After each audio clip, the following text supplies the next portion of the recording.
recording. Yeah. Oh, okay, there we go. We're muted. We're muted too. I'd like to call to order the special meeting for the Board of Selectmen for Tuesday, February 21st, 2023. I also like to open up our meeting for February 21st joint meeting with the Board of Selectmen. If you please join us with the pledge. Pledge allegiance to the flag Flag of the United States of America, republic for which it stands, one nation, under God, indivisible, with liberty and justice for all. And I think we have everybody on our side. We have Bob and Frida, right? Bob and Frida. Right. Oh, and Bobby Joe cannot be on Zoom, but she's going to review the tapes when she gets back in. She had a family matter to deal with tonight, so Okay. we have one. So welcome, everybody. First up is planning and zoning, account 10250.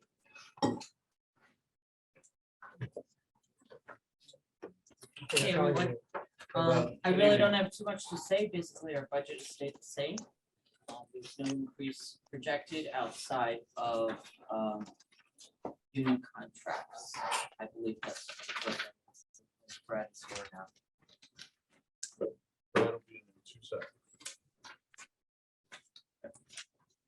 That is the difference of the contract for 2 years to make up in the salary line.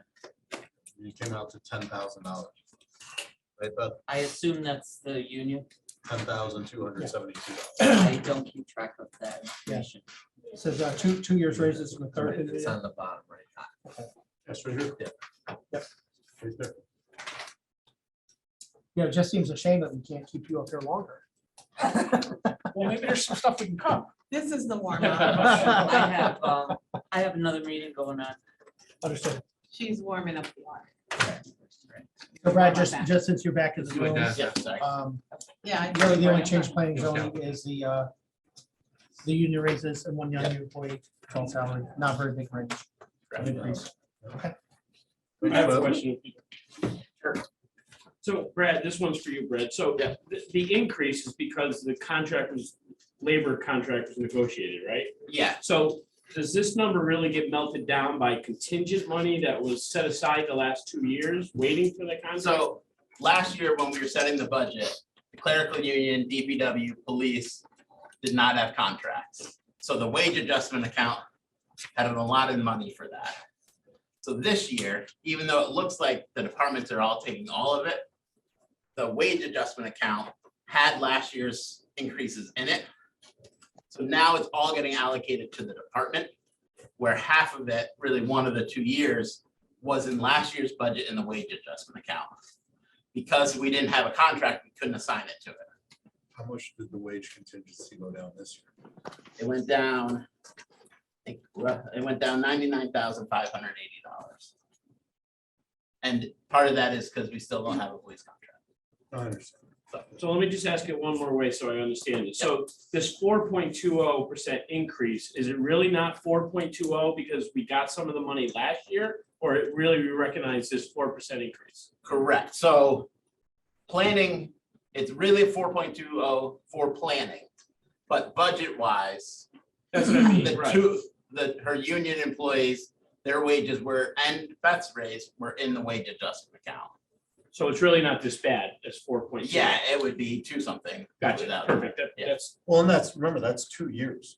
no, I know, So, yeah, I'm you're talking about a it's all good 2% news for raise the budget each year. this year because it gets melted down and it doesn't look this bad. Correct. Gotcha. So it's 1 year of non-union raises that have already been given and 2 years of the union raise. Perfect, thank you. Do you So- have, Clarification.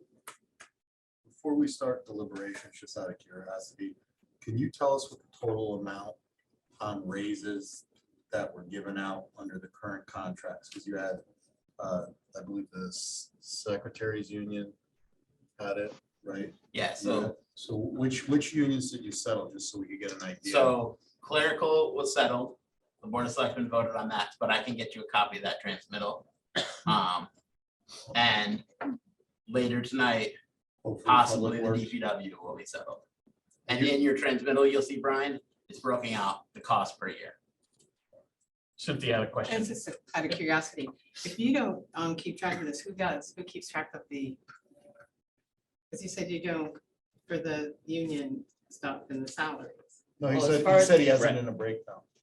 No, No. Oh, he's He's asking asking for that. myself or The- Beth? The answer to that it's a union contract between the Board of Selectmen and the clerical union. So it doesn't And I even do go not, through you. I is don't that- deal with That's all I payroll at wanted to understand. Yeah. So other than the police supply theirs because they have all the steps and everything like that. All the other departments, pretty much all the departments in this building, I put in their salary information. Yeah, I got it. And sometimes they ask for additional requests, but I supply all the salary information because I have it all and they would all have that. What was the wage contingency account last year? Total?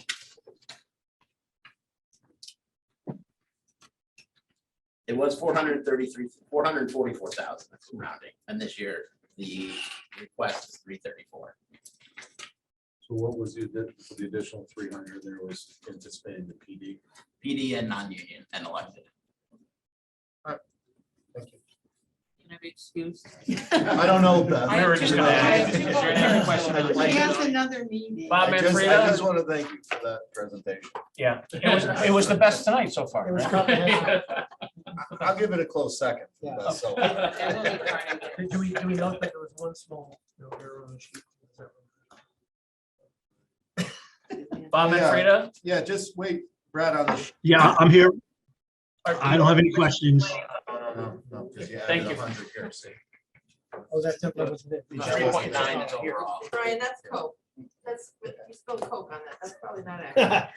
Thank you, Beth. Is it my turn? Thank Oh, you. I can't wait. Thank you. Actually, I think we moved the town clerk to the. No, you did not. Oh, I'm sorry. I'm gonna make a motion here. Except it's the town clerk, 10:130. Hi, everybody.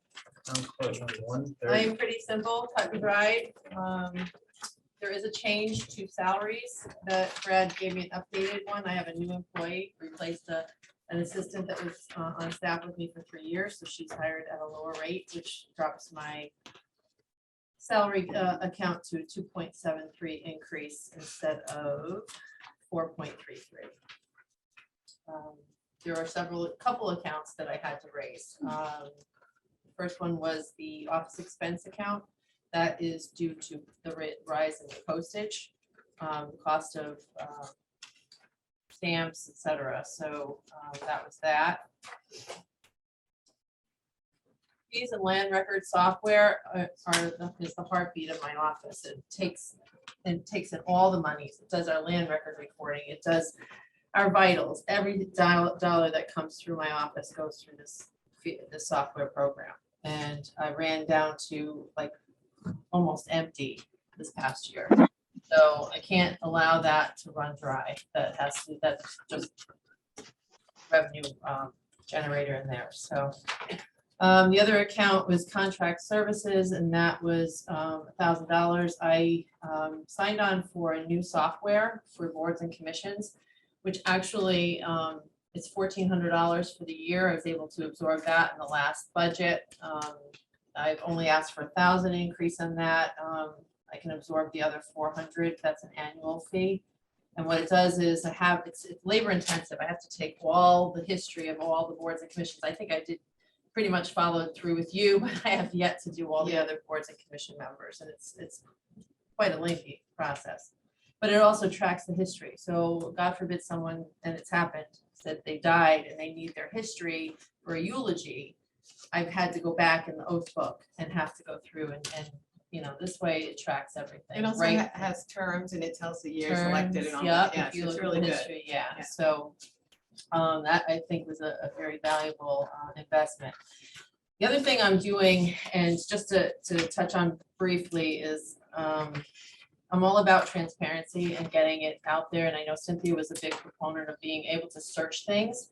So what I've been working on with IT, and it's been for about a year now because they're so backed up. I mean, they run this whole building with just really 2 people, and they're that much further back. And if we were to lose Nick Cataldo, I'm going to tell you, it'll bring us to our knees.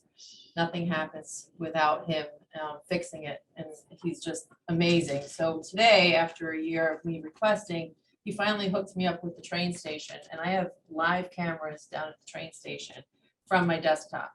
So if there's a report of an error or something going on with the kiosk, I can zoom in and look at the kiosk from my desk. So that's what Nick is all about. And, you know, I'm never not promoting him and backing him up. He needs all the support he can get from us. So with that said, the online Laserfiche is going to be great. It's where I scan all my minutes and agendas. It's not going to cost us anything. It basically puts the same search terminal that I have in my office on the homepage of the website. So if someone wants to go in and see something about highway salt or sand, they type in sand and it brings back every minute and agenda that mentions the word sand. So that's nothing. That costs me nothing. So the increases are just basic operational. I'm not asking for anything more than what I actually need. So that's it. Yes, Question. You had a lot of special elections this year and referendums. yes. How much has that cost? I mean, are you still within budget or is it? I'm still within budget, but moving forward, we're gonna have a presidential primary before the next go round. We're gonna have budget season, so hopefully we will not have more than one moving forward. Please. So yeah, so, you know, it's on it. I'm anticipating I have to, with the elections, I can't predict, you know, with referenda, you know, and it's been hard because we didn't know. But if things go normal the rest of the year, we just have our budget. I'm and fine. whatnot, you should be good. Yeah, it should be fine. Thank you. In the past, did they, was it included in the last budget to have a referendum or two in your budget? Is it expected to have one in addition? I to the ran budget? down to pretty much nothing, Right. you know, with the extra anticipated, I have the end of year here. Election expense. Yeah, I mean, it's so hard to predict that number and Right. needless to say, you have to pay for it, but I'd rather be, you know, proactive and say, this is what I anticipate it's gonna cost. But there is that, you know, little level of contingency that we need to have in Yeah. that account. I guess I'm asking, is it in the account? If we have the budget referendum and then we have one other one. in the year. Yeah, as of now, because what I do prior to getting ready with my budget is I send an email around, I said, what is the anticipation? I Okay, sent it to Dr. Carver, I sent it to everyone in the building. What do you think's going on? Do we need to have another referenda? I need to plan for this. So, and then that includes ballots, it includes signage, it includes election, the legal notices. I mean, legal notices, we've discussed this a million times, thousands and thousands and thousands. So that's my timer and it's time for me to go. I'm up. All right, we're good? So, Okay. Greg, what's the bottom line that, with the salary change? So the bottom line's not gonna change. I have that number for Dan for the Board of Selectmen deliberations. We'll change it. Instead of reprinting everything, it'll be a Board of Selectmen change. So. All right, don't forget Nick. He's Maybe- our heart. Hey, Brad, so I'm in OpenGov and it still shows the 4%. I thought I heard you, maybe I misheard you, that the change has been reflected in OpenGov? No, so, the change was recalculated today. So instead of reprinting everything, I'm gonna give it to, Dan for a Board of Selectmen change to the budget. So OpenGov, what I think Bob was saying, OpenGov has not been updated. Will not be updated. It'll be a Board of Selectmen change, because now we have more information. Just because the nature of when we recalculated it, it didn't make sense to change the request, and we're gonna change it through the Board of Selectmen. I guess I'm not following. So what's the presentation of the Department 130 Town Clerk to this joint board meeting? So there's no change than was originally in OpenGov and originally in your budget book. There will be a change when the Board of Selectmen deliberate. It will be a suggestion I give to Dan to reduce that account because of the new hire. And then the Board of Selectmen have to act on it, obviously. Okay, so I think I'm following the thread. So there's a new hire here. Yeah, we had somebody leave. They were replaced. The previous person was on steps, but a higher step than the new hire is. Okay, and that hire is not reflected in any of the material that's been previously distributed. Correct. So did this person come on very recently, like in Yeah, the last couple of I days? got started February 8th. And I think we got notice of the other person leaving 4 weeks ago after the budget was sent out. It's Brad, and Yeah. just point of information. It's, you know, as Bob, Manfredi was talking, it occurred to me that wouldn't it be better to put that in as Lisa's request for that amount rather than it carrying it over? And I mean, they're not actually going to make that decision. It's going to be made and publicized as a Board of Selectmen decision when it's not really that. Yeah, but the salary for the new person was set a week ago when they got started, so I didn't wanna. Would But have you to know what I'm reprint saying? everything. That I they understand what reflect you're a saying. lower percentage Yeah. request of an Yeah. increase Yeah. for Lisa's budget. That's my point. Yeah, I understand. It's through the timing of It was it. a timing issue. Okay. So, Right, don't we make changes to OpenGov all the time that aren't reflected in the budget binders? we can, but I didn't want to change because we haven't done all the presentations yet. I wanted OpenGov and your printouts to match.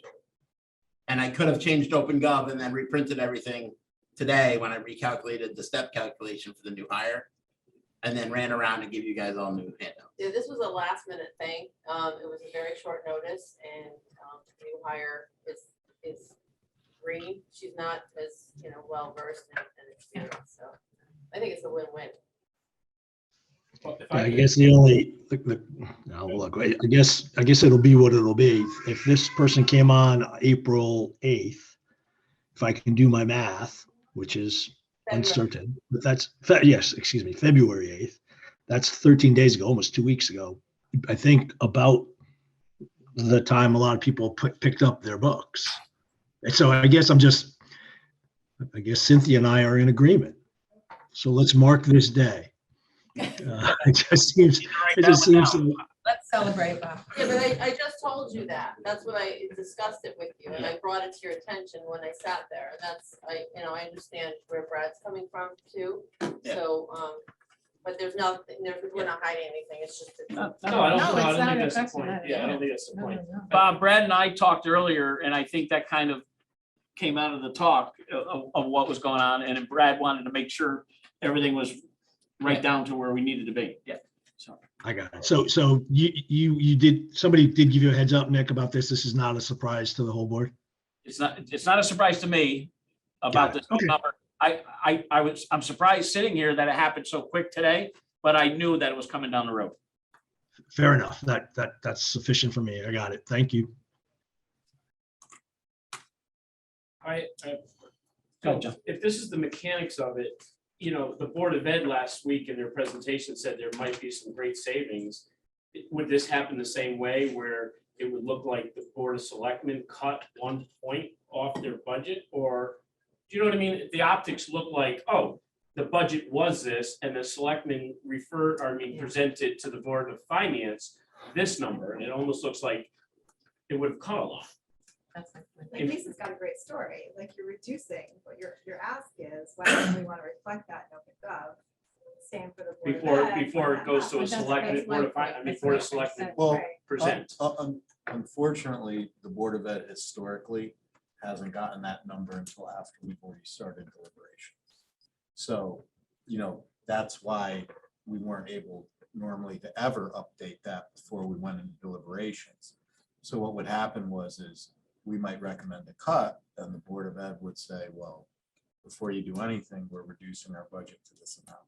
So it would be reflected properly after all the number, you know what I mean, like after, so. In the minutes. I understand everyone's point, but I think it'll all work out fine, from the end of the day. Especially given the fact that it's in our Yeah. minutes from this meeting, Yeah, that, I that mean, it's pretty clear and transparent why it changed, that she presented at 2.73.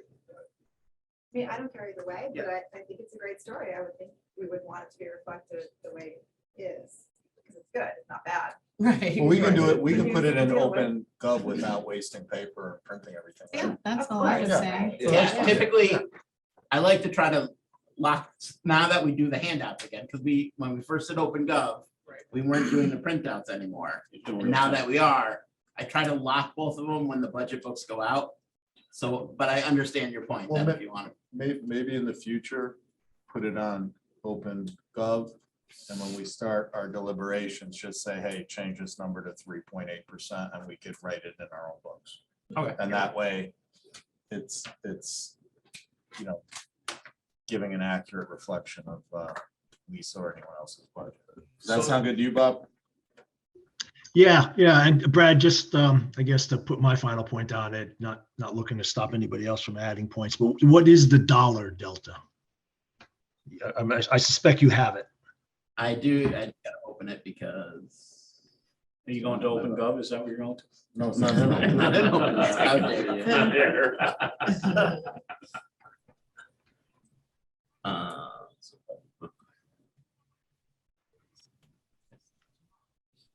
What happened to all your laptops? Yeah, Mike's I charging. scaled down. Have you Yeah, ever I seen me really- try to use a laptop? No. I was No, so I'm glad when saying. we went back to the books. So- I was like, thank Yeah. God. Who invested in that?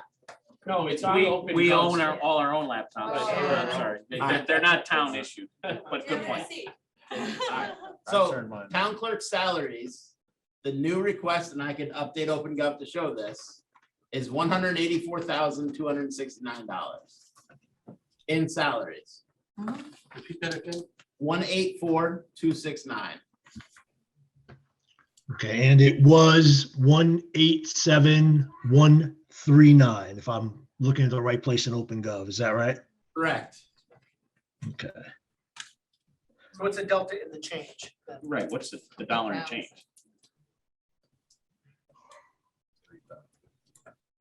About 7,130? No, yeah, 130. $2,870. 2,870.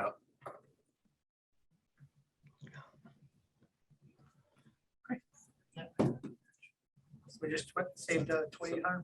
Yeah. See, I'm always the golden Listen, child. listen, I am. you were the best presentation. Best presentation so far then. Yes. Okay, any other questions from the board of Selectmen? No, I'm happy. And I I can will, make a motion to move this one behind me because he's driving me absolutely nuts. You are Well, definitely out of Lisa, order. I mean, honestly, you're free to leave. Your budget, Yeah, your you're free to leave. presentation's over. I stick by the register. So you're sitting here by choice. So next I up want are the that noted. red chart voters, account number 10330. and I will update OpenGov right now, so. Thank you. This is good government right here. Hello. All right, we are your registrars. So for the record, Tim Biebel, Wendy Cahill. Anyway, so we normally budget for 3 election events. That's a primary, general election, and a budget referendum. In fiscal year 22, there wasn't a municipal primary, so we ended that year with a $14,000 surplus. For the current year, we're 8 months into the year, and we've had 6 election events. So we had the July firing range referendum, the August state primary, the November general election, the December water plant referendum, in January, the Bethel High School HVAC referendum, and in February, the special election. So in this year, we will also have the budget referendum. And assuming that it passes in the first round, we will overspend our budget by $36,000. So again, these were unanticipated events. And we've been assured that it's not going to be happening again, so. But we have other things on the horizon we'll talk about. Tim, I'm sorry, could you say that number again? So you're overspent by $36,000. We will, we're projecting by the end of this year, we will overspend our budget by $36,000. That's because there were 6 elections, but not including the upcoming, right? So it'll be We, 7, we budgeted for 3 and we're having 7. we're having 7, correct? Okay. So that's where that ends up. For this, what's before you for fiscal year 24, we're budgeting for 4 election events. Because this is beginning the presidential cycle. So we're going to have a municipal primary. Hopefully not, so that'll save us some money.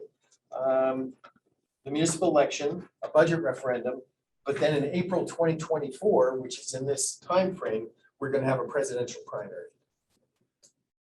And certainly there will be one. It's not whether there will be one. I'm assuming both parties will have it. So that's what we have. So I'll go through the office expense. We're actually asking for a little bit less than last year. We've been dialing this down, and every year we surprise ourselves that we actually get through the year with less money than requested. So we're dialing it back a little bit to $5,560 for office expenses. And then for election expenses, again, because this is 4 events, we're proposing $52,970 for election expenses. And that would include the poll workers, tabulator maintenance contract, the accessible voting system, programming, moderator training, election supplies, shipping and mileage costs. So that's a net increase of $9,820. And of course, the presidential primary will cost more than $9,820, but I think we're going to be able to do all those for that number. Then, and before we go on to the salary line, what is not in this request is the magic bullet that's being fired up in Hartford, and that is early voting. We don't know exactly what's going to be in it, but there are 3 bills that are percolating around. They're talking about either 10 days of early voting, 18 days of early voting, or 14 days of early voting, including weekends. And the hours that they're proposing is about 64 hours of early voting. And it won't be just one person handling it. They're even talking about having 2 rounds. Early voting for people who are already registered, and early voting for people that aren't registered yet or are moving here. We really don't know what's going to be happening. So it's very difficult. We don't want to throw a number at it. So this is going to be a state mandate, and we're going to pay whatever we pay. The frightening thing is they're also proposing early voting for referendum votes. And that's going to be, if it's 18 days, that bumps up against our charter that says we have to hold our referendum between 7 days and 15 days. So again, and those are business days. So, but it's going to be a problem, and hopefully CCM or someone's going to try to reel them in, because, and we also don't know whether the state's going to provide funding to the towns for the first year, because the first year is free, right? So. But so if you don't have to pay this year, that would be nice, but going down, it's going to be a big number. And we're just quickly estimating there might be $6,000 per election event. And of course, this year with 7 election events, another $42,000. But Tim, are you talking about having the polling stations open for the 64 hours? There will Like probably it's a just- regular? No, it'll probably just be 1 location in this building. Or maybe 2 within this building, because we may end up having to separate out, or maybe mandate to separate out early voting for registered voters versus early voting for who aren't voters yet. And we'd go back to the day of voting, open up all the polling places again. Yep. So it's an unknown at this point. And the other problem we're facing is that even this year with doing 7 election events, we were having trouble with the deputies and even my fellow registrar with other obligations, because they were having trouble, not so much Wendy, but our deputies have other jobs. They can't live on $6,000 a year. But so they can't get all these days off of their work. Their employers are saying, what's going on here? I can't give you another day. And so we're kind of facing that. But again, if we have early voting that is 14 days, and these are 8-hour days, and then 2 of the days are going to be 12-hour days. So it's a lot of hours. And so we'll see what And happens. they're pushing hard for November. For this to happen in November.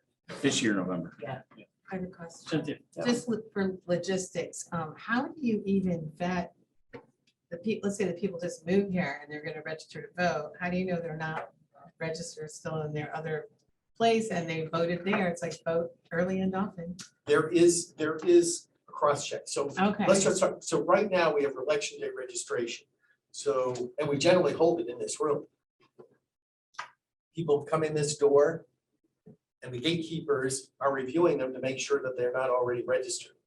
But if they're not already registered, then they get sent over to, actually they can work on computers or to paper form. But if they're already registered somewhere else, then they were taken out of the system and put in Bethel. But then we make a phone call to Brookfield and say, Joe Blow is moved to Bethel, registering here.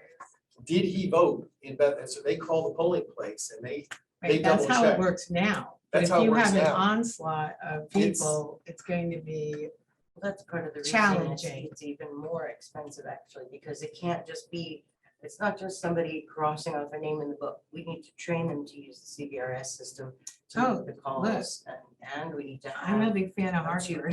two-party Everything that's done. representation. I think it's ridiculous.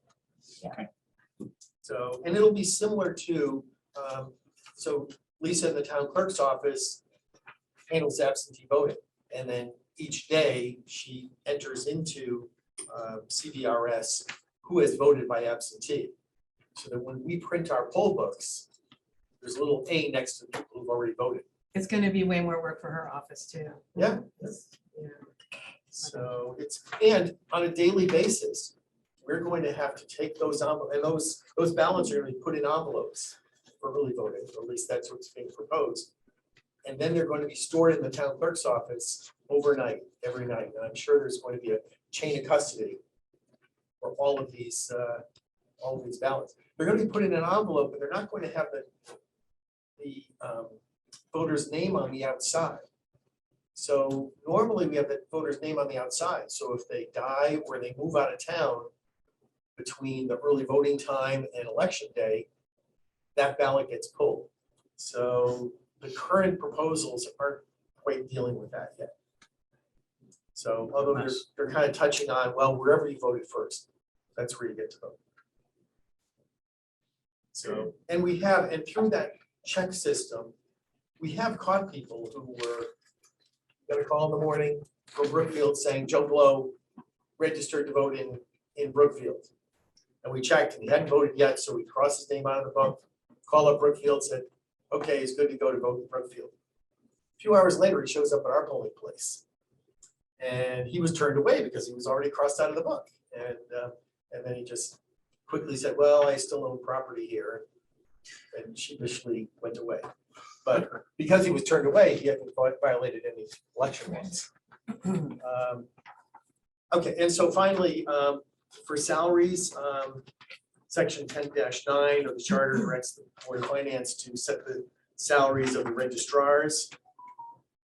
And what we're requesting is that you consider an increase of $1,500 for the salary of each registrar and a $500 increase for the deputy. We kind of got surprised today because we had seen that in your May 2021 minutes, you would approve the increases for the registrars and the deputies. But the deputy increase, even though $300 was approved, they only got $155, which is $3 a week. So we'll see if we can kind of figure out what happened there, but because normally that it kind of goes hand in hand. But Bring me the minutes and we'll look at it. yeah, First I'm hearing about it. yeah. Well, again, just a couple hours ago we figured it out. But Brad, does the Board of Selectmen do the deputies and we do the registers? I thought it was the first selectman does, because they're not elected, they're appointed. That's right. Right. So appointed people get set by the board of The Selectmen. the first selectman, I believe. Well, not yeah, the I mean, Board of it's, finance. I think in what's been happening over the past 8 years or so, it seemed to be the Board of Finance that have been doing it. But, so I don't know. But Oh, yeah, there's only a $1,710 increase here for salaries. That's, Is that not what? That doesn't even, the requested budget actually is the amount that we're currently getting. So we don't fill in those lines. Those lines are locked to us. We can't touch those lines, but the requested budget is actually our current year salary levels. So then it doesn't represent a 3.29% interest. I mean, No. increase. It is over the prior. That's why that number's there for the Yes. prior year. Well, I Their think. prior salaries the year before was 51,950, including the deputies. Then the Board of Finance set the new salaries and the first selectman set the deputy salaries. So the current salaries are 53,660. But that doesn't reflect that whole amount. So that's the current amount. And no, that doesn't include that extra 150. So shouldn't it? Well, We got to look at that because Okay. it sounds I was like gonna- Tim's referencing something the Board of Finance did. Yeah. But I remember. believe the first selectman sets the deputies because they're not elected, they're appointed. Right. Board of Finance sets elected salaries. You mean the Board of Selectmen? You would have to vote on it as board. We right? have to vote. Yeah. I don't think so. I don't think it's the board doesn't vote on. So the first selectman can say you get an $80,000 raise? So I for just can't example, believe that that's in the charter. So any department head, other than the elected ones, the first selectman sets. Yeah, they're treated as a non-union. Yeah, non-union. Dan's gonna get really popular. Yeah, but you guys are elected, right? We're elected. Registrar voters, yeah, so it does fall under Board of Finance. So, Yeah. I remember doing that. We did Deputies. that. but Brad, why does this show a 3.29 if it's last year's data? This was Yeah. supposed to Because- represent the change. Last year, during the budget, the 51,950 No, I was got that what they part. made And now at it's the time. 53, yeah. Now, at this point, they make this. So between last budget and this budget, I the see what salaries you're were saying. increased by This is- 3.29%. I see what you're saying. The 50, Mid-year, the salaries were increased. no, That's well, what not throws it quite off. mid-year. Right. After the budget vote. Yeah. So on May 11th, they were set. So it would be great if the Board of Finance sets them before the budget, annual budget meeting. So it's out in the And open. then it's, right. and it's All right. transparent I and would go for that. it goes to, a hearing. So if I understand this, to Jaylene's point, the $1,710 was really only partial of what you were asking for because it's already baked in the requested budget. So I heard you ask for $1,500 for each of you, That's right. but that's not reflected here anyway. No, exactly. Additional It would be requests. in May. We would add it. Those were locked cells, so we couldn't touch those. Wait, but you're asked, so we gave you an increase last year, but you're asking for an additional $1,500 for each of you this year, plus some amount for the deputies going forward that we would consider and approve or not approve. So it's not reflected. In this number. Outside of that, Exactly. But it would be if you guys held the meeting before the referendum. Yes. People would know exactly what the increase was. Exactly. Right, and is that a formal request that Tim just made? Is that how that's done, or does that? So, He well, just wants to collect on. I think it's possible that in the narrative that's in OpenGov, it's mentioned, but it doesn't correspond with the numbers in the chart. Yeah. Okay, now I understand, thank you. Anybody else for Bob and Frida? I'm good, Nick. Thank you. Thank you, Bob. I'm gonna listen. Thank you. Thank you. Thank you. Thank you. Next We up- want to make sure we save enough time for the library. You know, Before we get into the next one. Yep. Here, Mike. Account 10390, there's a $220 reduction of FICA. That is now updated in the budget book, which I'm not reprinting until and OpenGov. It's the difference in FICA for the town clerk reduction. Aren't you being proactive? You just said that's account. $220 difference. How much? 10390, line He was at a 5112. baby doctor. No, account 10-390. Yeah, I got it. How much is it? $220 reduction. 7.65%. All right, we ready? $2,800. Under control. Oh, that's when we get to it. All right, again, Tommy's here at 2290. Yeah, account 2290 is emergency management. Similar to a lot of other departments, no major changes, just a little increase in the office expense. And again, that's for the radio tower lease. This is the last year of the 5-year lease, which has been a 5% increase every year. So that's that increase of $1,085. So I talked to Brad about what to do going forward, and I think we were just gonna kind of renew and. Yeah, so it's a discussion we have to have with the first selectman. The budget is based on letting it renew for another 5 years. Contract calls for either side can terminate it. I don't really want to get too deep into. Choice we have. If they terminate it, it could be more than 5, so kind of, it'll be up to Dan and we'll talk to him. But honestly, given what's going on, what we've seen in other contracted increases, the 5 of something that we really need in sound approaches.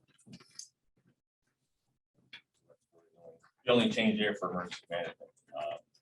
Again, I get about $9,600 back each year through an emergency management performance grant through FEMA, which is administered through the state of Connecticut. Actually are about almost 3 years behind on that. With COVID, everything, they got way behind, so we're looking to get at least the next 2 years back this year and then going forward. Part of that gets reimbursed, it goes back to the general fund, but that usually covers part of the stipend salary, and a little bit of it, maybe a couple thousand, goes towards the that radio tower lease. What we buy it. Brad, why does that go back to the general fund? It's a revenue. It's a grant from the state. Okay, it's a grant. Okay. Yes. So we It's have based, the grant is based on how much we spend on emergency management. So, but it goes in our miscellaneous Okay. state revenue, That's about 9,000 a year, you said? Yeah, 9,600. And 98. we haven't got it for 3 years. I think we're 2 years behind, yeah. And we're keep pushing to get it. They're hiring more grant administrators at the state, so hopefully they'll push through. And it's common with all the towns that are in a similar boat. They get it. It's 50 cents, I think, per capita. So as our population goes up, it goes up. Well, I think it is up to 9,800 for the most recent. But that's really it for that. I don't know if there's any other questions for tonight. Any other question? Mr. Manfreda, Nope, I'm good. Thank you. you want to do the fire marshal one? Yeah, I'll do the fire marshal. Fine. I count. You shouldn't get up. Yeah, right. Could you I'm change sorry, your could shirt, you- please? Sam Drucker. Can you introduce yourself? Wait, account 2,300. Account 2,300. Again, just a salary increase there, a slight one, and then as far as everything else, there's really no changes, really no need. I mean, we're able to do what we have to do with that small office expense, and then the training budget there for continuing education and certification training that we have to maintain. So I have a part-time deputy that's 25,000 of that salary account to assist with inspections. So no, is that any of that contracted? No, it's just a Yeah, part-time. it's a part-time. Did you not have them the prior year? We did. No, Because- so- Well, we had the money, but the deputy left during COVID for about a year, we didn't have anybody. We were in the process of getting somebody So, back on board. So there was, so the prior budget was closer to 100,000 rather than the 81,000. That's the actual, Right. yeah. What was the budgeted amount? So the that year? budget last year was 104,202. Okay. So that's what's the. So now you have, 2,500. a part-timer working again, so you'll Yeah. spend the money. Yeah, he's in the process of that. Is that position filled or you're trying to fill it? we're working to fill it. We should have So somebody. it's not- coming up with- Yeah. A lot of other positions. Darian was trying to hire one for several months. There's not a lot of people out there with certification that can. Again, that's the only change there. Another question? Any questions for Tommy? No? Mr. Manfreda? No, I'm good. Thank you. Thank you, Tom. Thank you, Tom. Thank you. Thank you. Tom. Next up is the library, account number 6435. This is the one. Okay. Right. Hi, for the record, I'm Robin Khan, and I'm the chair of the library board, and library director Megan. we're requesting a 2% increase to the overall budget. That's going to maintain salaries and our staffing levels and services that the library provides. And most of the increases in the salary line. Megan's going to explain the services the budget allows us to provide to the community and also materials and contracts. So for those of you who don't know me, I'm the library director and I've been doing this for about 5 years now. So it's enjoyable coming up here and getting to talk to you about all the things we do. So to get ready for tonight, I went back and watched the last 2 years' presentations to see what we talked about in the past and what was of interest. What I found really interesting in the last 2 years is how much it was about the pandemic and the restrictions, and how we're getting around them and what we're doing. And what's nice is this time that's not the conversation I'm gonna have with you. I'm gonna tell you that we are a thriving library again. We have all of our services back in place that we had pre-pandemic. And a lot of the services that we introduced during the pandemic, we are still maintaining today without an increase to our budget. It's with the exception of 2 areas. One is salaries. More than half of those are contractual. And the other 2 areas are contracts. So contracts within our contract services, and then the contracts and subscriptions that we hold within our materials budget. So those are really the only places that we're asking for increases. And with that in mind, we're offering a lot of new services to the community within the budget that we have been given annually. So I'm really happy to say our physical circulation is up post-pandemic. And what makes it really impressive is so is our digital circulation. Our digital circulation is up by over 22%. And that's coming out of the pandemic. When you think during the pandemic, people are checking out more electronic materials and physical materials because they can't get into the library. Now that the library is opened again, circulation is up by over 20% in children, 10% in teen and adults, and digital still keeps going up. So we're about 22% from last year when we were at our peak. Our programming has been reinstated. We do programs every day for all age groups. Within the children's department, we're about 53%. In adult, we're over 10% in programming, and we're still doing hybrid components for people who don't want to come out at night, who would like to attend a program but don't want to have to drive in the dark or when the weather's bad. So we're still offering alternative ways to come to our programs. We have instituted a volunteer program. So we have a teen drop-in program now, aside from our adult volunteer program. So we are utilizing more volunteers since we're adding more programming, we have more prep. So instead of utilizing additional staff, we're using volunteers for that. So we really have been finding ways to continue to expand services without asking for more. Anybody have any questions for me? I just want to thank you because every year you come, oh, pardon me, I didn't see you. Brian? I'm used to Brian? That you always make it work with, small increases. And I liked it from the beginning. You get that. I think you do a great job. Thanks, so appreciate it. I just wanted, Brian, did you have something? Yeah, Brian, did you say something? no, I don't want to talk. I just want to thank you. I think that you presented a very reasonable budget. I mean, based on, inflation and, looks like your biggest increase was in salaries, and that was only 2.5%. I think that you guys really came in with a very reasonable and fair request, and I appreciate that very much, because this, again, is a difficult year for us. And Well, I'm gonna this share was that nice. with my board and my staff. Yeah, because I have please, to say, please do. the staff have done a phenomenal job of taking on new roles and learning new things, so we don't have to outsource work. Yeah. And I'm really lucky that I'm in a library where I have that staff and board support. So I really do have to thank the people around me who allow me to come in here and present these kinds of increases. Well, it's much appreciated, so thank you. And we as a board think Megan is a phenomenal director. She's amazing. Anybody else?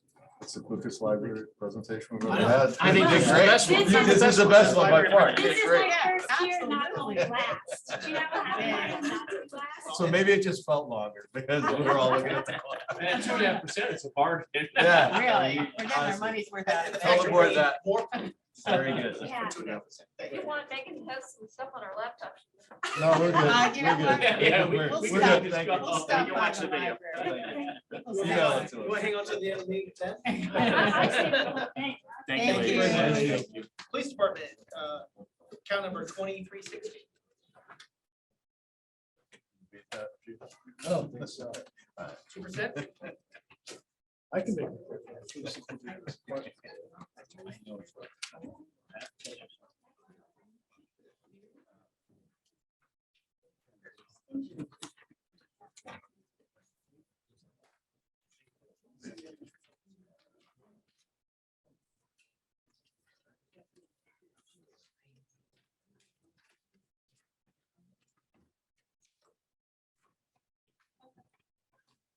Good evening, everyone. Good evening. I'm Emmanuel, Police Commission. Yeah. Any classes last week, it does. So, though what you have in front of you, I have a little bit more information in front of me, so I'll try to go through as quick as possible. The one thing I just want to start with, it's always difficult for us to present a budget when we're trying to compare ourselves to other towns, other police departments. Bethel's unique in a lot of ways compared to a lot of towns around us that are similar size. Our demographics are different. We border Danbury on a good portion of our border. Basically, for a town our size, compared to other towns our size, we're a lot busier as a police department. It's so hard to explain that. I try to do the best I can with stats and numbers of arrests, numbers of calls, numbers of, as you can see in the packet I gave you, towns our size, we have more 911 calls. That's a big way to factor in how busy we are. So I just try to explain that, and it's really hard to explain this way. I hope I do a good presentation when I explain that.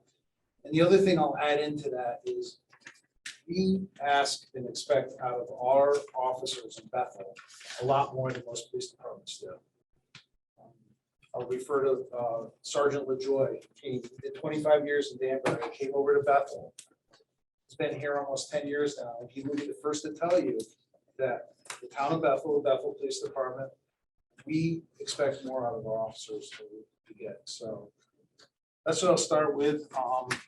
The first line you guys have in front of you is the biggest is salaries. As you know, besides being a captain, everybody is in a union contract and their salary is based on what the union contract is. There is a pretty substantial increase starting right off the bat. Last year, we asked for 2 additional officers, and I thank you all for giving us those. Ended up to be 1.5, but at the end of the year, 2. And in addition to that, we had SRO that was taken out of COVID money that went to the schools. So before we even started the budget this year, we have to add in that 1.5 officer salary right off the bat. So we're increasing right off the bat. In addition to normal step increases, we are asking for 2 additional officers. We are currently at 42. Come before you several years now saying how we need to have more officers in this town. And then another big part of salary account is obviously overtime.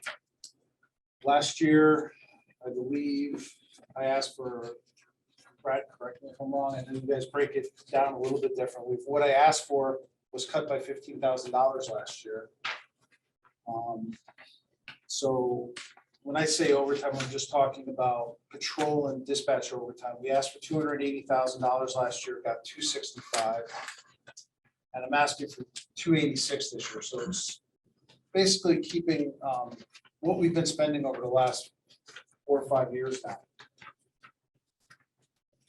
And I have training overtime broken down a little bit differently. I believe that's pretty much staying the same as it was last year.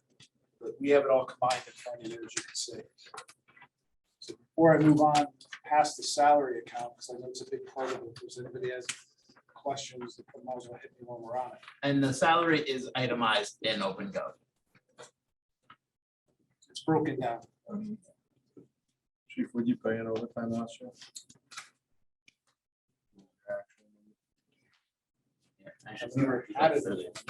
Here's the actual spend. This was sent to the Board of Finance earlier today. This is Board of Finance request. I didn't send it to the Board of Selectmen. I should have copied you guys on it, but I had. Thanks, Brad. I have additional handouts of what was emailed to you today, if anybody needs it. So last year's total spent according to Brad was $428,000. That includes training overtime as well. And how much of that was covered by workers' comp or other things like that? What was the actual dollar amount? So if you notice the total salary line, they were over by $7,010. So most of it was covered by workers' comp, military people on military leave. Okay. And then, you know, last year we were still dealing with a lot of COVID absences and things like that are also thrown at us. So that overtime was pretty high last year. I just want to know what the actual difference was on cost. Thank you. Hey, Chief, it's Bob Manfred. I'm participating remotely. I do have some questions in this area, but I would prefer, if you don't mind, that I kind of just keep my mouth shut for the rest of your presentation, learn some more, and then maybe ask my questions at the end of the presentation.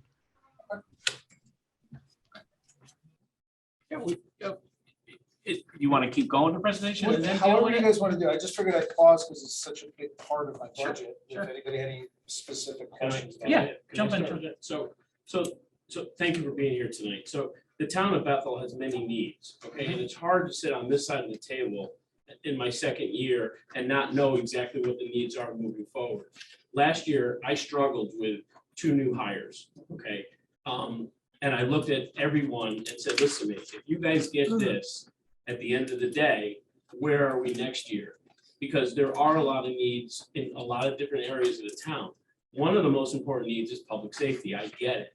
But we need to know moving forward how we get to cover the entire town. So that's where I struggle with this budget, because last year we said, listen, if we get this, we get this. I think this board as a whole supports public safety. You know, when it came to the firing range, it was unanimous. We said, listen, we need to do this. Chairman Ellis said, we got to get this done. Let's get it done right. Okay, so we got that done. When it came to extra vehicles, I think we tried to push the first selectman to say, listen to me, COVID money is a gift for the town of Bethel. Let's do it the right way and spend that COVID money on public safety, and got a couple of sergeant vehicles. Okay, so the entire year, I think this board has shown that public safety is probably, if not the most important, is certainly, I'm not even gonna grade them, but it's very important to this commission and for the town of Bethel. But when I look at this budget, after getting what we supported the police with last year, and the ask this year is where I'm struggling with 2 officers. That doesn't mean that I don't think that we should be at 42 or 43 forever, but we just need to know moving forward, like a capital item, where we move and what the projections are in the future. Yeah, and I mean, the only thing I would add to that though is that's always possibly moving the way the population and the commercial buildings and the apartment buildings have exploded in this town the last couple of years. And there's no signs to the end of that. I mean, we're hearing about multiple units being built all over the place. That's just gonna increase our need as time goes on as well. And I can appreciate that, but 12 months ago, we sat here as this board and your commission and said, listen to me, this is our want, and if we get this, we're gonna be okay next year. So that's why I'm struggling with where we are today. Yeah, no, I understand.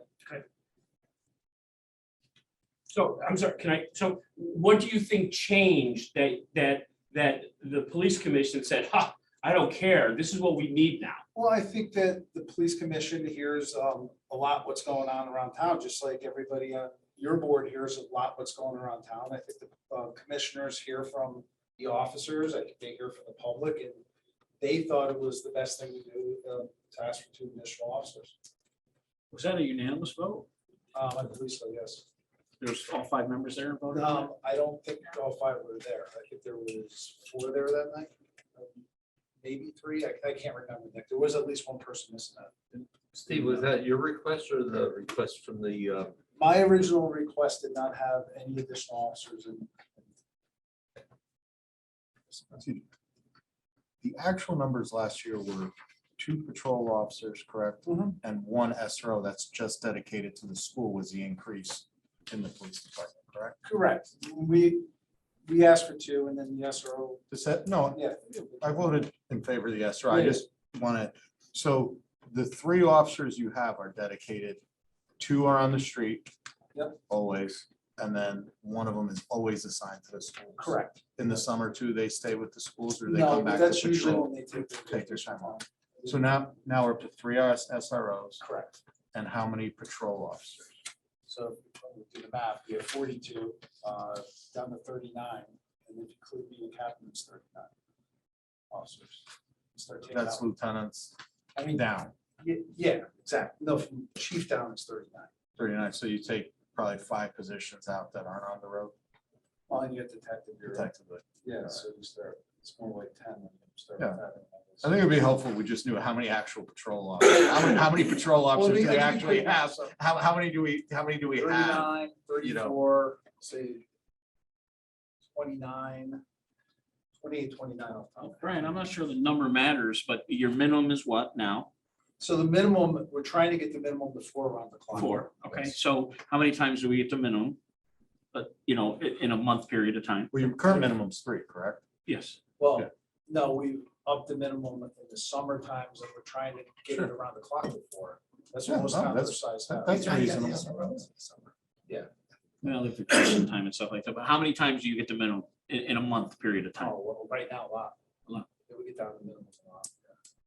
I mean, I could just speak from experience, and I know everyone says you're pro-police because you were a police officer, but a 4-officer minimum is not that large. When stuff goes wrong, it goes wrong very quickly, and your manpower depletes quick, especially on midnights when, you know, everyone's like, I'll just call people and we'll try getting officer, you know, someone sort of come in at 3 in the morning when they're asleep, not even hearing the phone ring. So I'm actually surprised you guys aren't out of one then. I would like to be, I would. No, we need a couple I more. think that's a realistic and reasonable goal to say that we need a 4-officer minimum on the street. And that's the sentiment from the police commission and from the police officers. Right. That we really need to get to the 4-man. Yeah, I just think what some people are saying, we might not be able to do it all in year 1. You know what I I'm saying? get Or, you know, where maybe if you know you're gonna have a busy weekend, you just increase overtime shifts and say, hey, we know it's the night before Thanksgiving, it's gonna be, you know, we need extra patrol, So- whatever. Just to your point, the last, I would say, 4 years now, give or take 4 or 5 years, that we've increased the minimum from Memorial Day to Labor Day. Because that's when we're usually busier. Some. When we pulled it back at Labor Day this year, I couldn't believe the heat that we got for it because the guys just going out on the road with 3 people. I mean, we saw what just happened a few weeks ago and we got lucky that the shifts were overlapping. But you never know when something bad can happen. And guys, I appreciate what you guys did last year. You gave an officer and a half. I greatly appreciate that. And we're giving you 3 We built ended up, into this. yeah, I know, and I greatly appreciate that. I just have to explain that we still need more, and it's, again, me and Amy sat here in front of you last year, and you asked if we got 2, we asked for 1 this year, we said no. The police commission feels that we need more, and I disagree with them either, though. You know, I guess that's the point I'm getting at. Chief, what's the number we need to get to a 4-officer I minimum? What, right now you have a staff of 42? 42. What do you need to get to a 4-officer minimum all year long? So I project about 44, so we're about 2 off.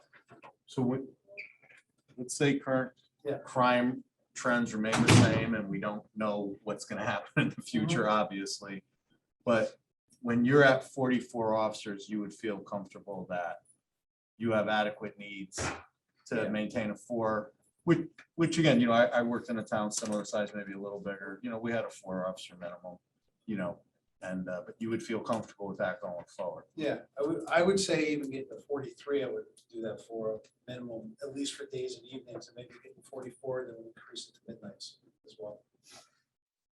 That was what I projected out a few years ago. When we Yeah. were talking about this. I appreciate it. Thank you. So, Chief, in your budget number here, that included the 2 other officers? Yes, it does, right? Yep.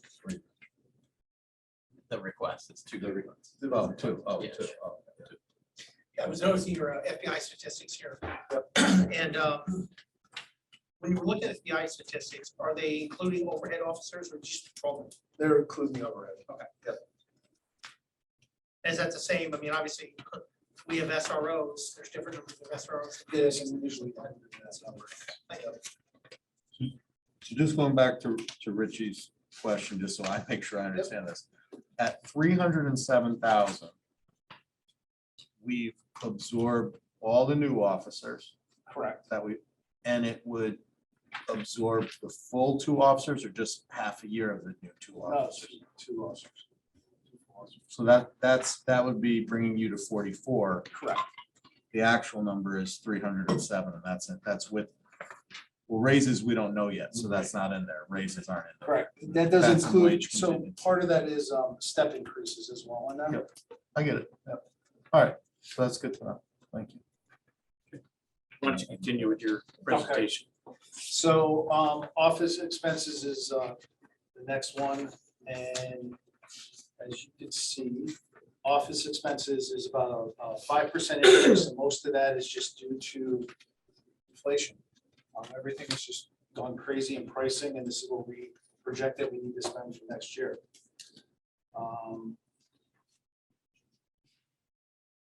Equipment and supplies, I'm just trying to. Oh, what was the maintenance increase? Wasn't there?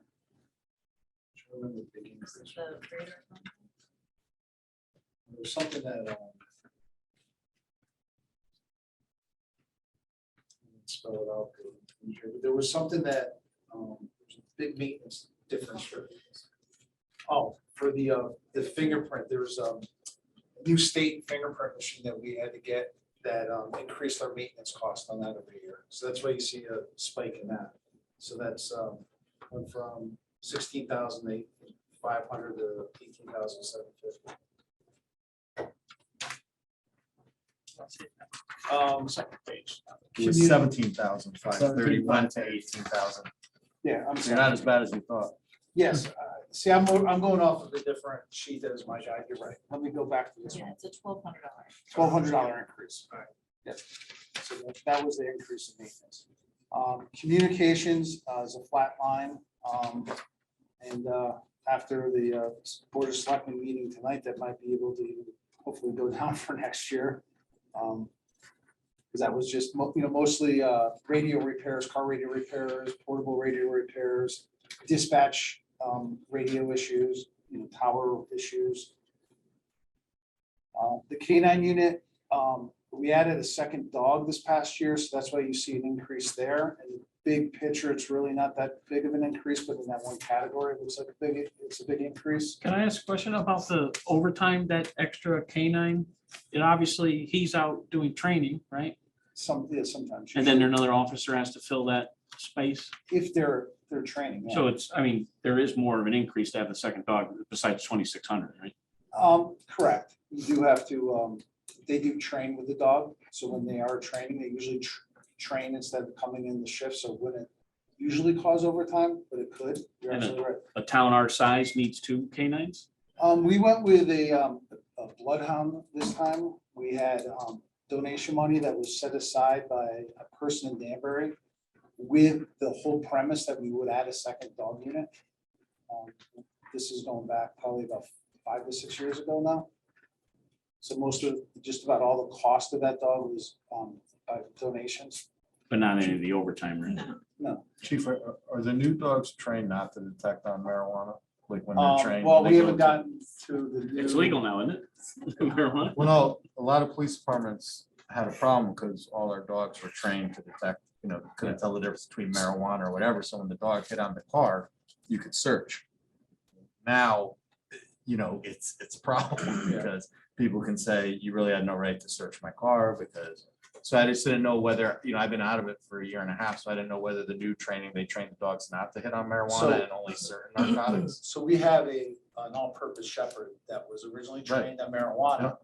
So when we replaced, he's close to retirement, so when we replace that dog, then the new dog would not be trained on marijuana, be trained on everything. But And that's the marijuana. bloodhound that you just got? No, the bloodhound is not a drug dog. The bloodhound is. Just like tracking people? Yes. Oh, okay. Nice.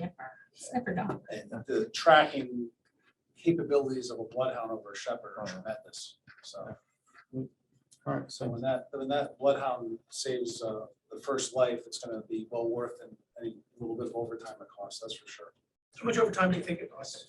Very minimal, very minimal. It's usually, someone like he was training just the other day, instead of working a shift, he took the day off and maybe it cost him overtime.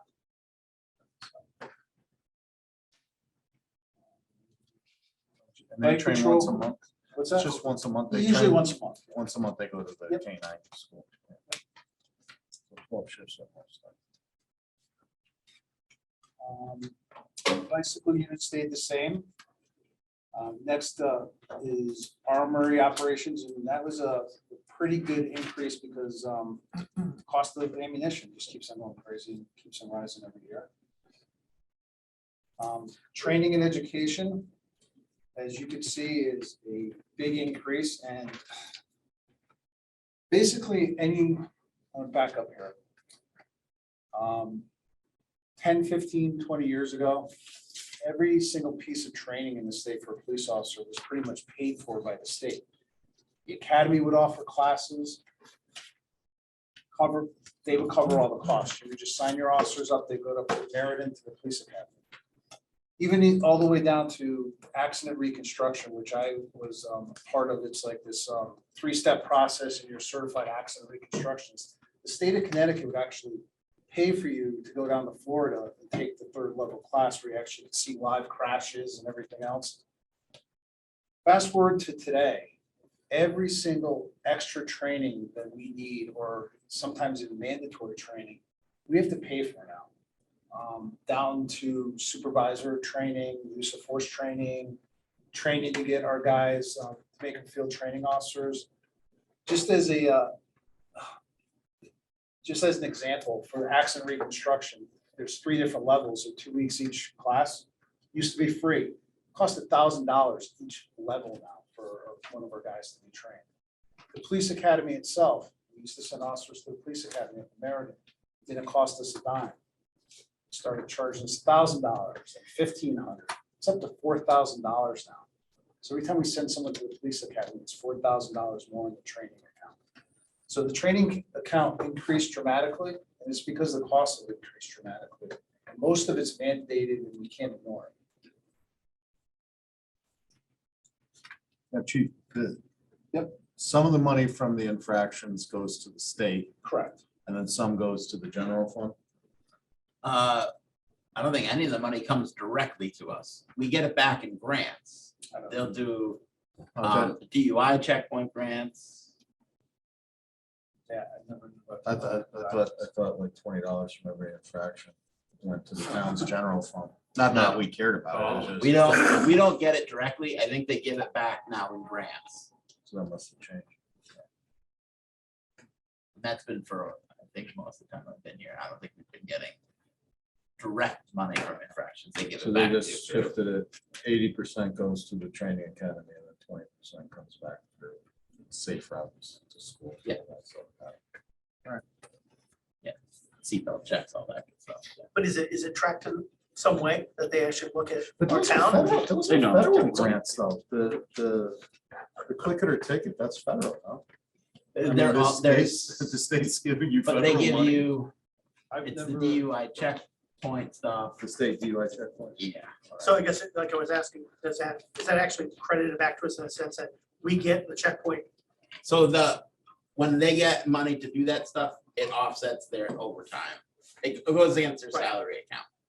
Right. Because in theory, they're hiring officers to do extra, so he's still not pulling, police aren't pulling people off the road to do it. Do they still They do get the it. cell phone grants? or no? Yeah, we haven't done the DWI one in a while. Yeah, not a DWI, but a cell phone, recent traffic enforcement grant has come through.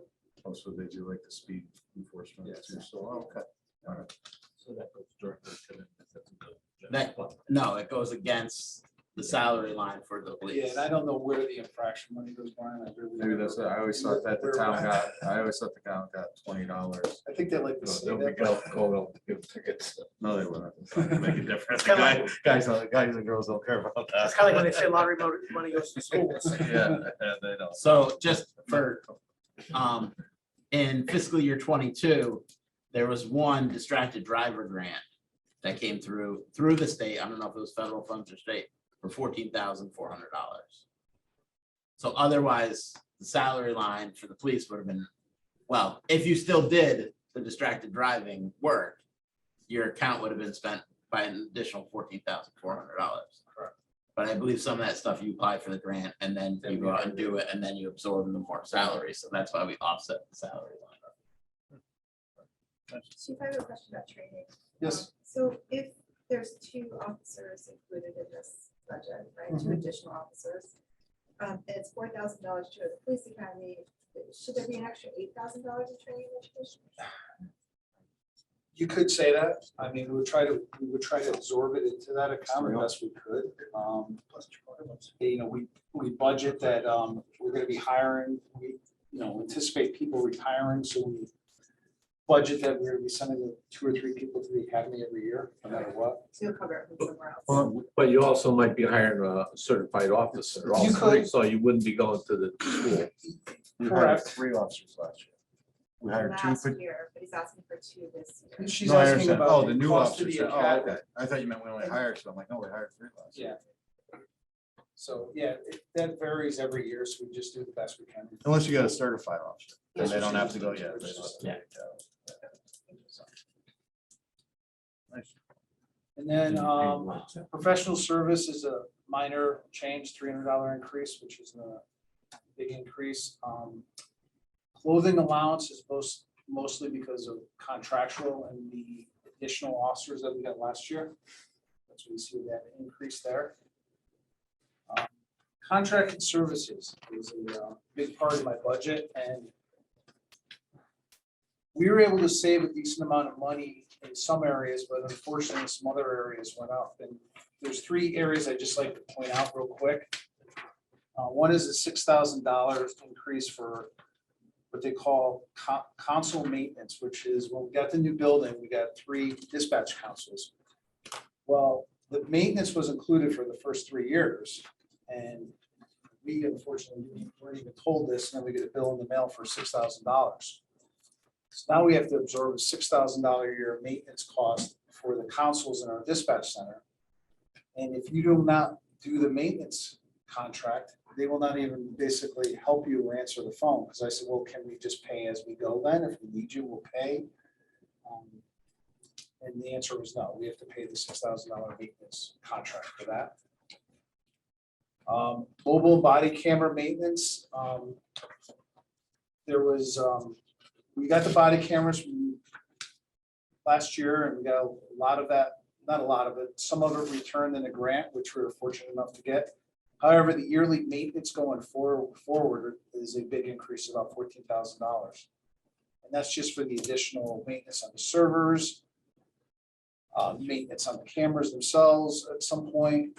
And then in the addition with that, another state thing, the courts have now mandated that we save all video of all arrests for a year, no matter what. And they say that means we have to store it. So we had to increase our cloud storage by, which is another $7,000 to $8,000. And we have no choice. We even offered to the courts, we said, well, we'll take the video, we'll send it to you, and you can find a place to store it. The answer was no. So just to give you a general idea, and I don't want to bore you guys to death with this stuff, but when we go out to a scene that probably has an arrest, there's probably 3 or 4 body cameras. So you have each footage from each of those cameras. The car footage from each patrol car that's there. Then the arrest comes back to the police station. And within the police station, there's, in the processing area, there's 5 or 6 or 7 different cameras. And we have to download all that video. And that takes a tremendous amounts of space. We have no choice. We're mandated to do it now. So we did save some money. One of the biggest savings was when we switched to a new CAD system last year. The yearly maintenance on the new CAD system is about $4,000 less than the previous CAD system. So we did save some money there and in some other areas. The capital equipment, I usually come before it every year and ask for 4 cars. We are not asking for 4 cars because we did get one kind of ahead of time this year. Thank you very much, the Board of Selectmen that approved that. But we're still asking for 3 cars. And this is where there's a huge increase. If you see some of my paperwork I gave you, and some of you already know, Ford increased their price on the Ford Police Cruiser by approximately $10,000 per car. And we were very fortunate that we were very proactive getting the cars last year. I know in Newtown, they ordered 3 police cruisers and all 3 got canceled. And they had to reorder them at the updated price. And they had to go back to the Board of Finance, Board of Selectmen for $30,000 more. So we were very fortunate that we were proactive and got cars in advance and ordered cars in advance. But going into next year, we're gonna have to eat that price increase for new cars. Chief, before you get off the capital, Yes. I think the Board of Selectmen and Richie was a big part of this, supported 2 new Tahoes. Correct. That you said 1, you got, One towards this year's budget, one was, but you got 2 new cars. correct, Right. correct. Yes. I think you were at that meeting this year. I believe I was. Yes.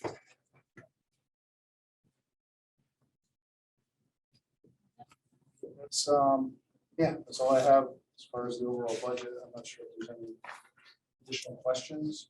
I know Bob was saying some questions. to you. Bob, I know you saved up some good ones there. Yeah, well, look, I'm going to repeat myself. I think I've said this in prior years. If the town and the residents of the town are not safe, we are nothing. So I do think of it as being the priority item. And Chief, I'm certain that you and your team do not hear the thank you that you deserve often enough. So I'm going to start just by saying, thank you for keeping us safe. You and your team are at the forefront of that. And I think this board has realized that over the last nearly decade, I guess, that I've been on it. And so I think that was the driver for the kind of running rule we had, where we were adding an officer every other year. Last year, we did a little bit more than that. And from hearing the presentation, I think I'm hearing, but correct me if I'm way off base here. I think what I'm hearing is, again, if the target number is 44, that's where you'd like to be. We can continue to get there kind of in that gradual approach that we've used over the last few years, which again, I think is a fiscally reasonable, methodical way that keeps us safe. And so I'm thinking again, but please correct me if I'm wrong, that what I'm hearing is, yes, sure, as we all would assume, it'd be nice to get 2 more officers in this budget, though given the kind of fiscal challenge we have, perhaps staying with the approach that we've adopted and applied over the last few sessions, a few cycles, which is this board again commits to you that we give you your additional officer in the following budget. That's not going to cause you'd have to change the way you're operating the department.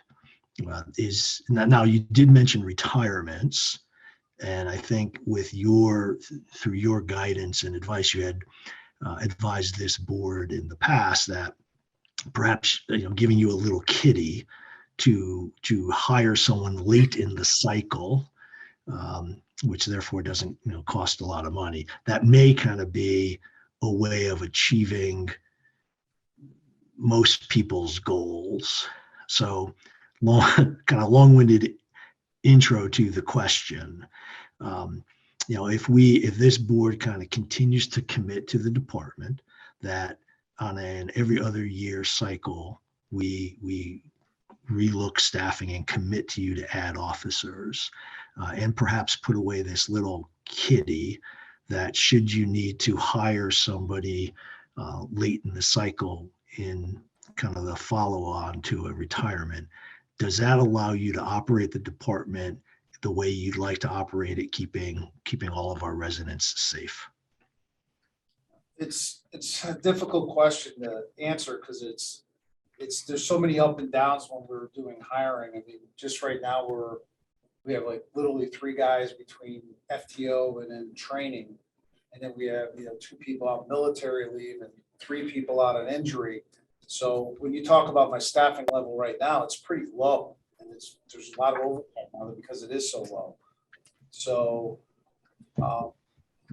I think the bottom line is that you say the word need, where the word need gets used a lot. When you ask me what we need 44 police officers.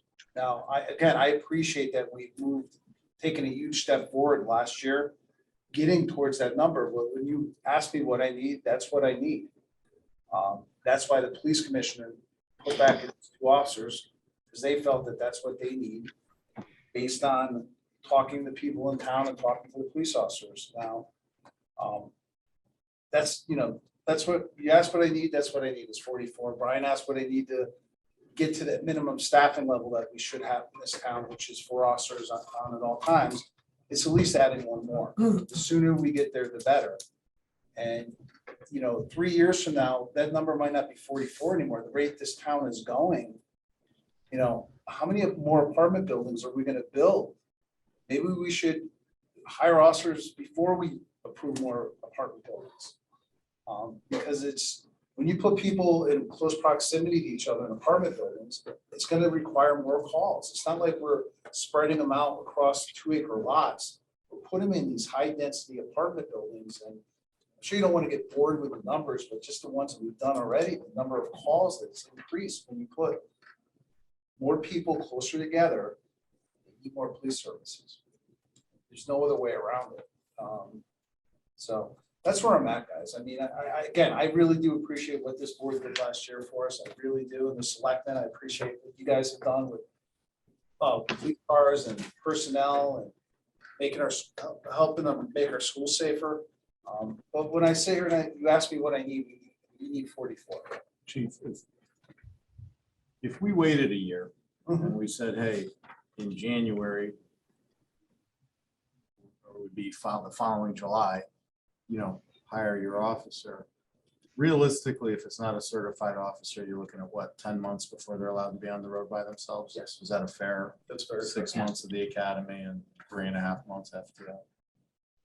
So that's just one thing I'd ask us to remember that, we can say push it off, but you're really talking about 2 years.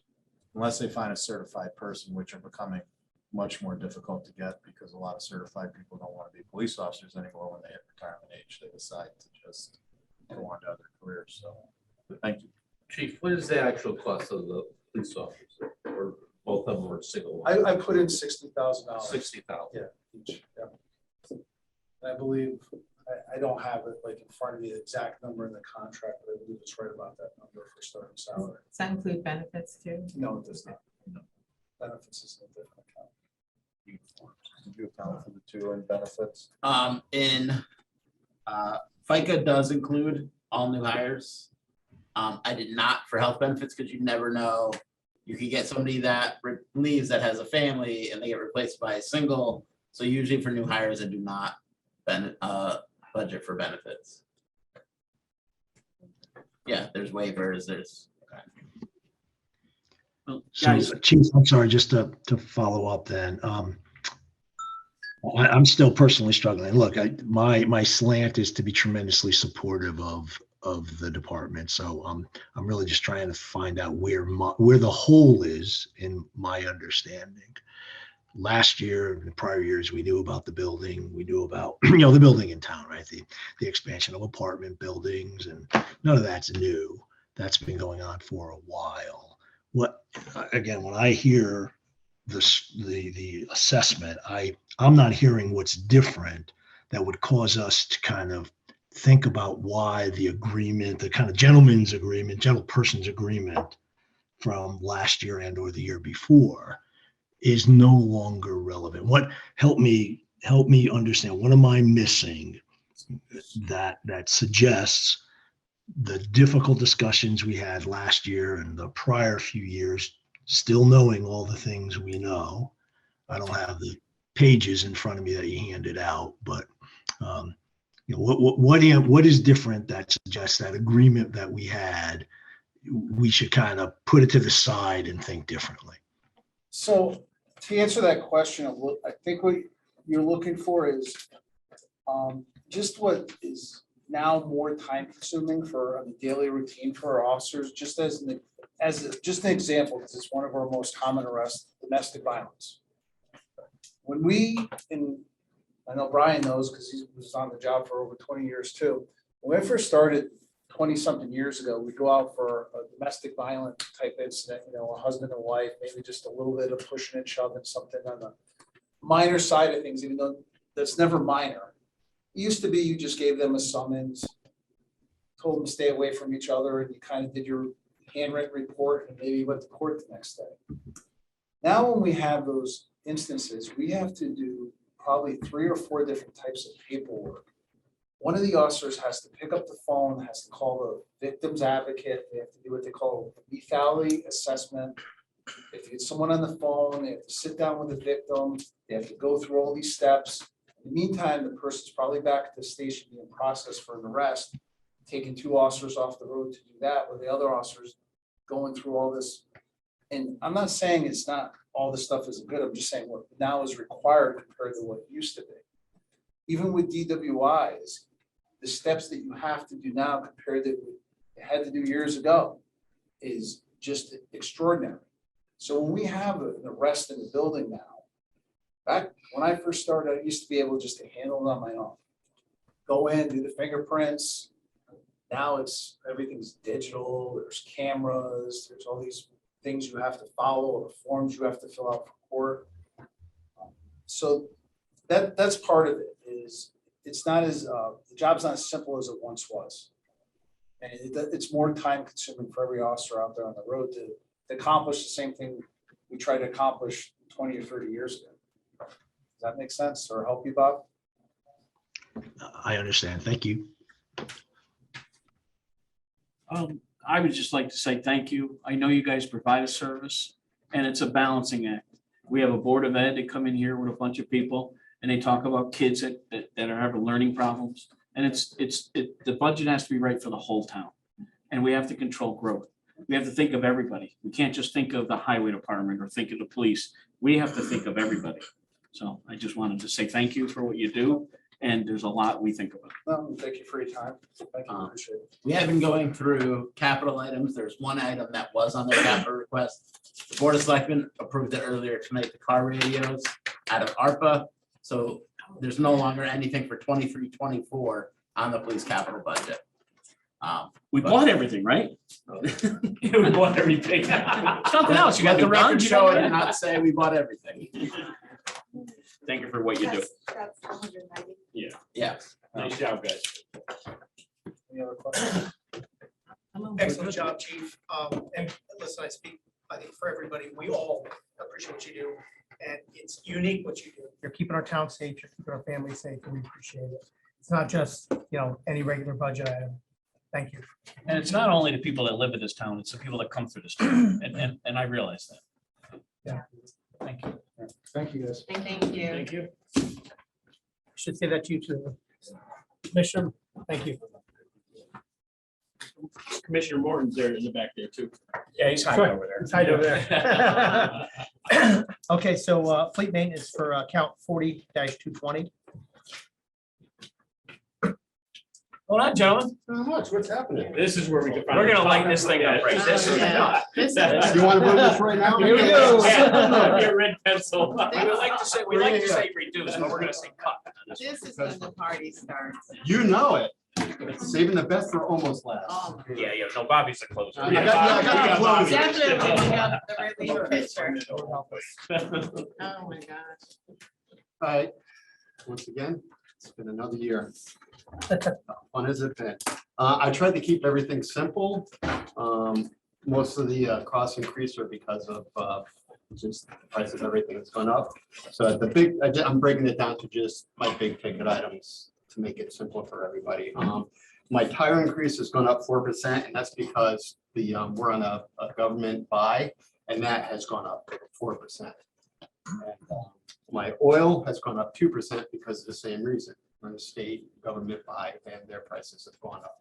And then in my 206 account, which is the equipment and supplies, my big ticket item this year is I need what's called a J Pro.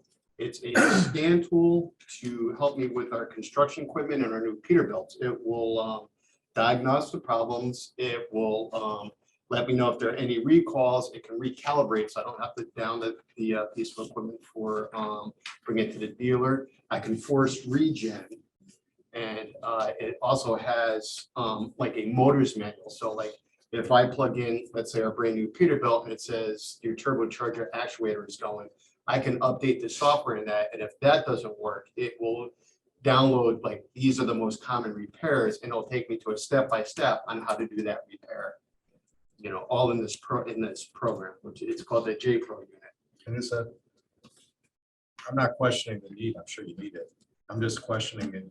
Would it make more sense to put that in capital? Because what happens when you put that in an operating budget, this year your budget's artificially high because we have a capital item in it.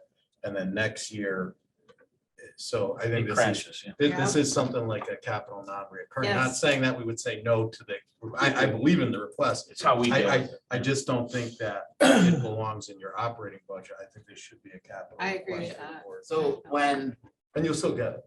It's just, it's They don't just care how they semantics. get it. It's just Yeah, semantics, you know what I I get mean? it. I mean, It's just you know, more accounting. You can throw it toward Mr. Dibble over there, my He close. said, so when Eric, Dan and I met after Dan was elected, we had that conversation. It's one of the notes we looked at.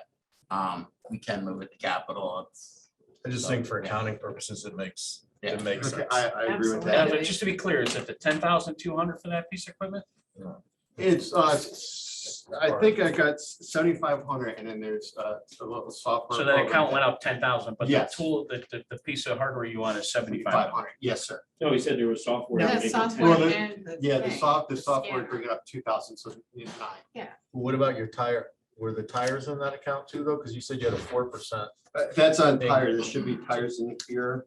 Oh, so you broke it down, like that's Yes. maintenance highway and Yeah, whatnot? yeah. Okay. Yeah, the 206 is just that, and then the other item. So the new ask is 9,000 for software and the computer or whatever. it is. Yes, So also under the equipment supplies is a gas pump. that, I was just gonna get to that right now. That's, it's old. It's like 20 years old, and it's used, I'm gonna say 4 or 5 times a day, because the police come at different times. The highway department uses it, the administration uses it, and just the lever going up and down. I get calls like probably 6 times a year from the midnight shift. The fuel pump's not working, so I gotta go take it apart and rig it, and sometimes I switch it to manual. And I've had the Veterans Petroleum come down and look at it, and goes, we can't get parts for this anymore, and we're cobbling it together, and he gave me the price of the machine to put that in and update the software. And the diesel pump is good, because that doesn't obviously get used as much, but my gas pump, it's the head that when you go to get gas, and it's actually the pump gas, it's just constantly that lever going up and down, up and down, up And and how down. much is that? how much?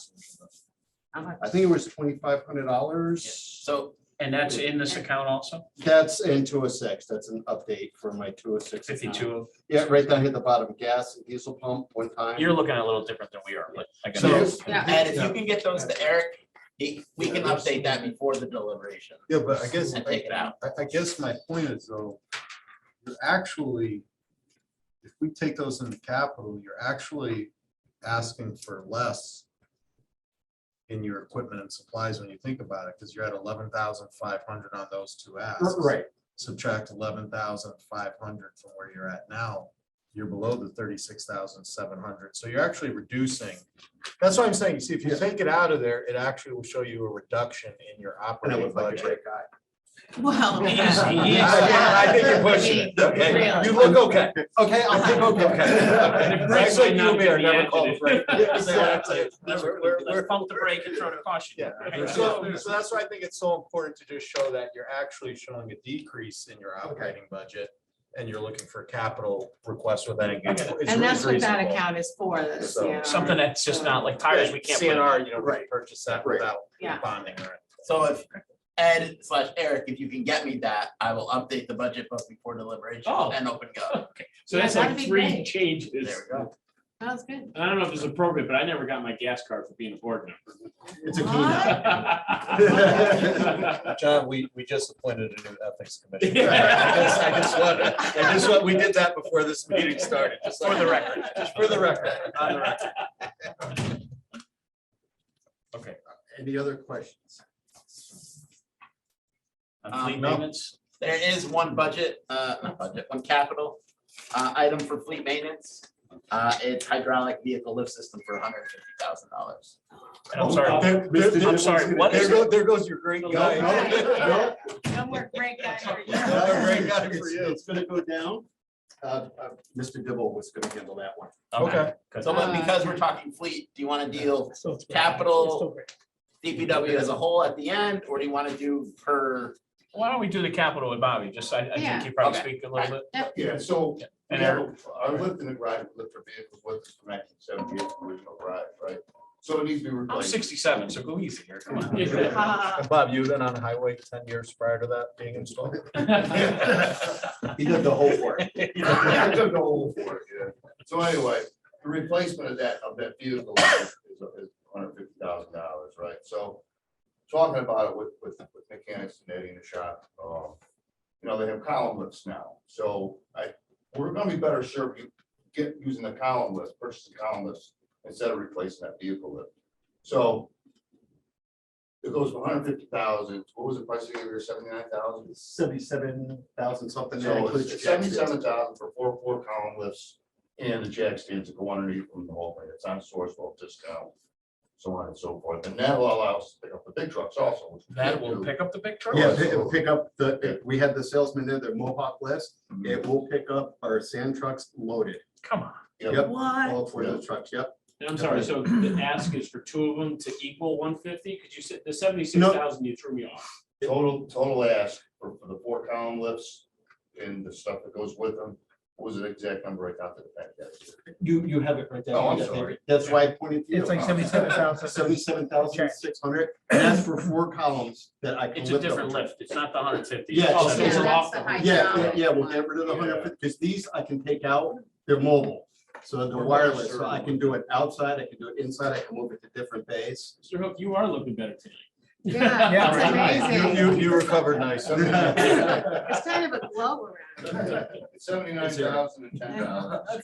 And I'm sorry, is this the mobile thing, so you'd go Yeah. around, Yes, and and each wheel, each you would wheel pick it up, automatic yep, lift no, it, but and that's that's why you can lift the big trucks. Yeah. Yes. It's not a stationary, you can No, go I out in can the move yard. them out.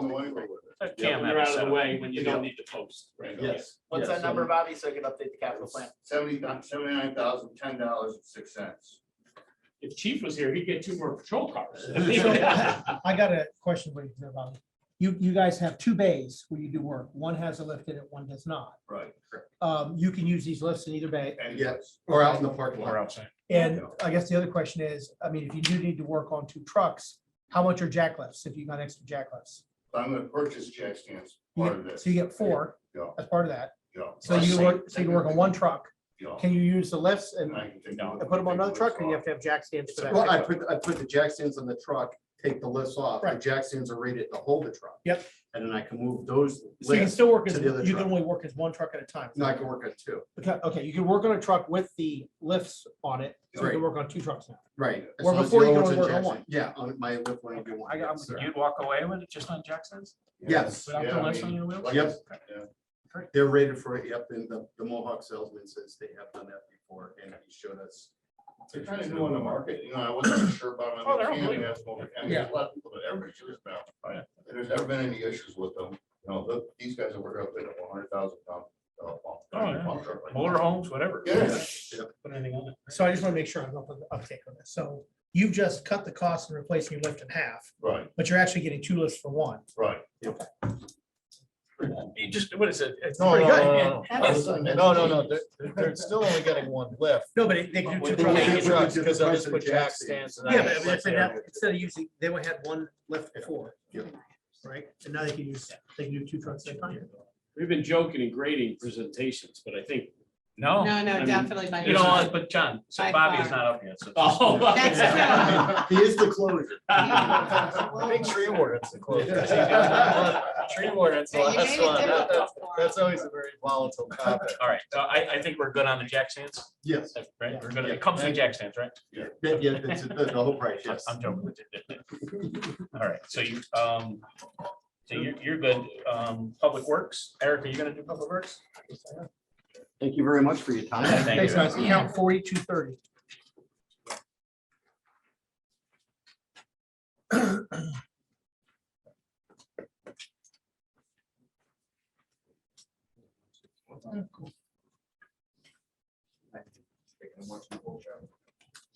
You're gonna learn something here, trust me. The show game. Here we go.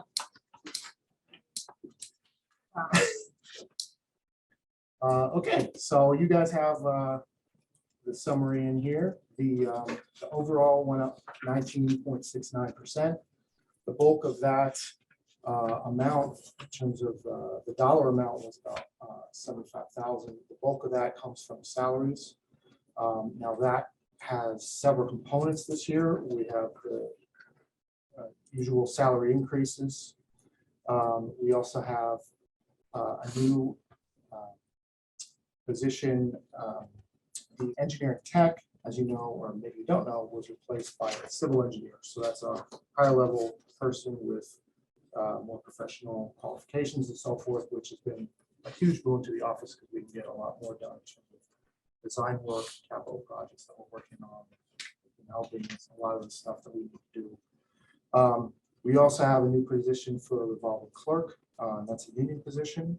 It's based out of our office, but the revolving clerk is also helping with the building department a lot recently because they're migrating over, as you may know, from paper files to computer files through Unicity, which is software.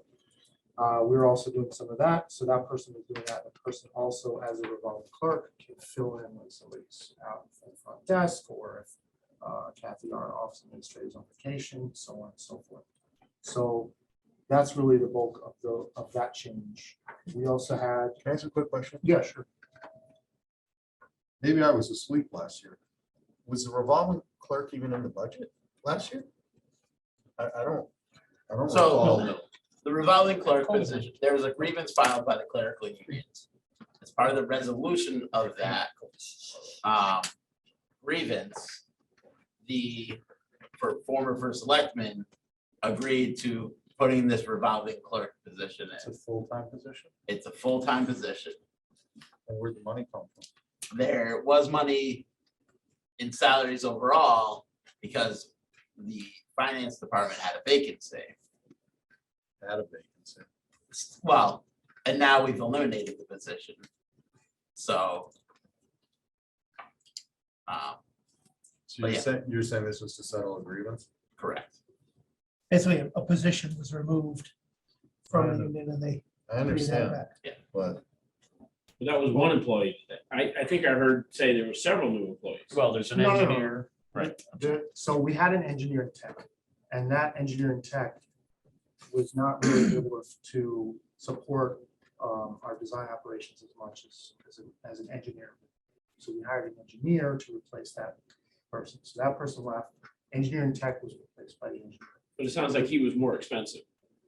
Yes. Yeah, It's and professional if we can just pause there, Brett, and how did that employee get paid? Since we had no So- say in it. Again, the former first selectman in the wage adjustment account as a whole increased the salary. But also you And were position. allowed to cut down on contracted services because you didn't have to hire an engineer that. well, not James really. could- They went up 4,000 in contracted services. They're still below the prior year actual. The prior year actual was 56. I think the hope was. I think we're not debating Yeah. that we need, Yeah. it's how it Kinda how happens. we got there. Now it falls in our lap, just like the SRO officer. Correct. It's just the way it's happening is a little bit bothersome. Well, the SRO officer, we voted on as board of selectmen. That wasn't, Right. that And wasn't this us board telling didn't. us taking it from, well, you guys, I mean, the board of selectmen does have control over the ARPA funds. I get it, That's except fine. you're not paying it with the ARPA funds this year. We're paying for it this year. Well, we're all paying for it because we're all taxpayers.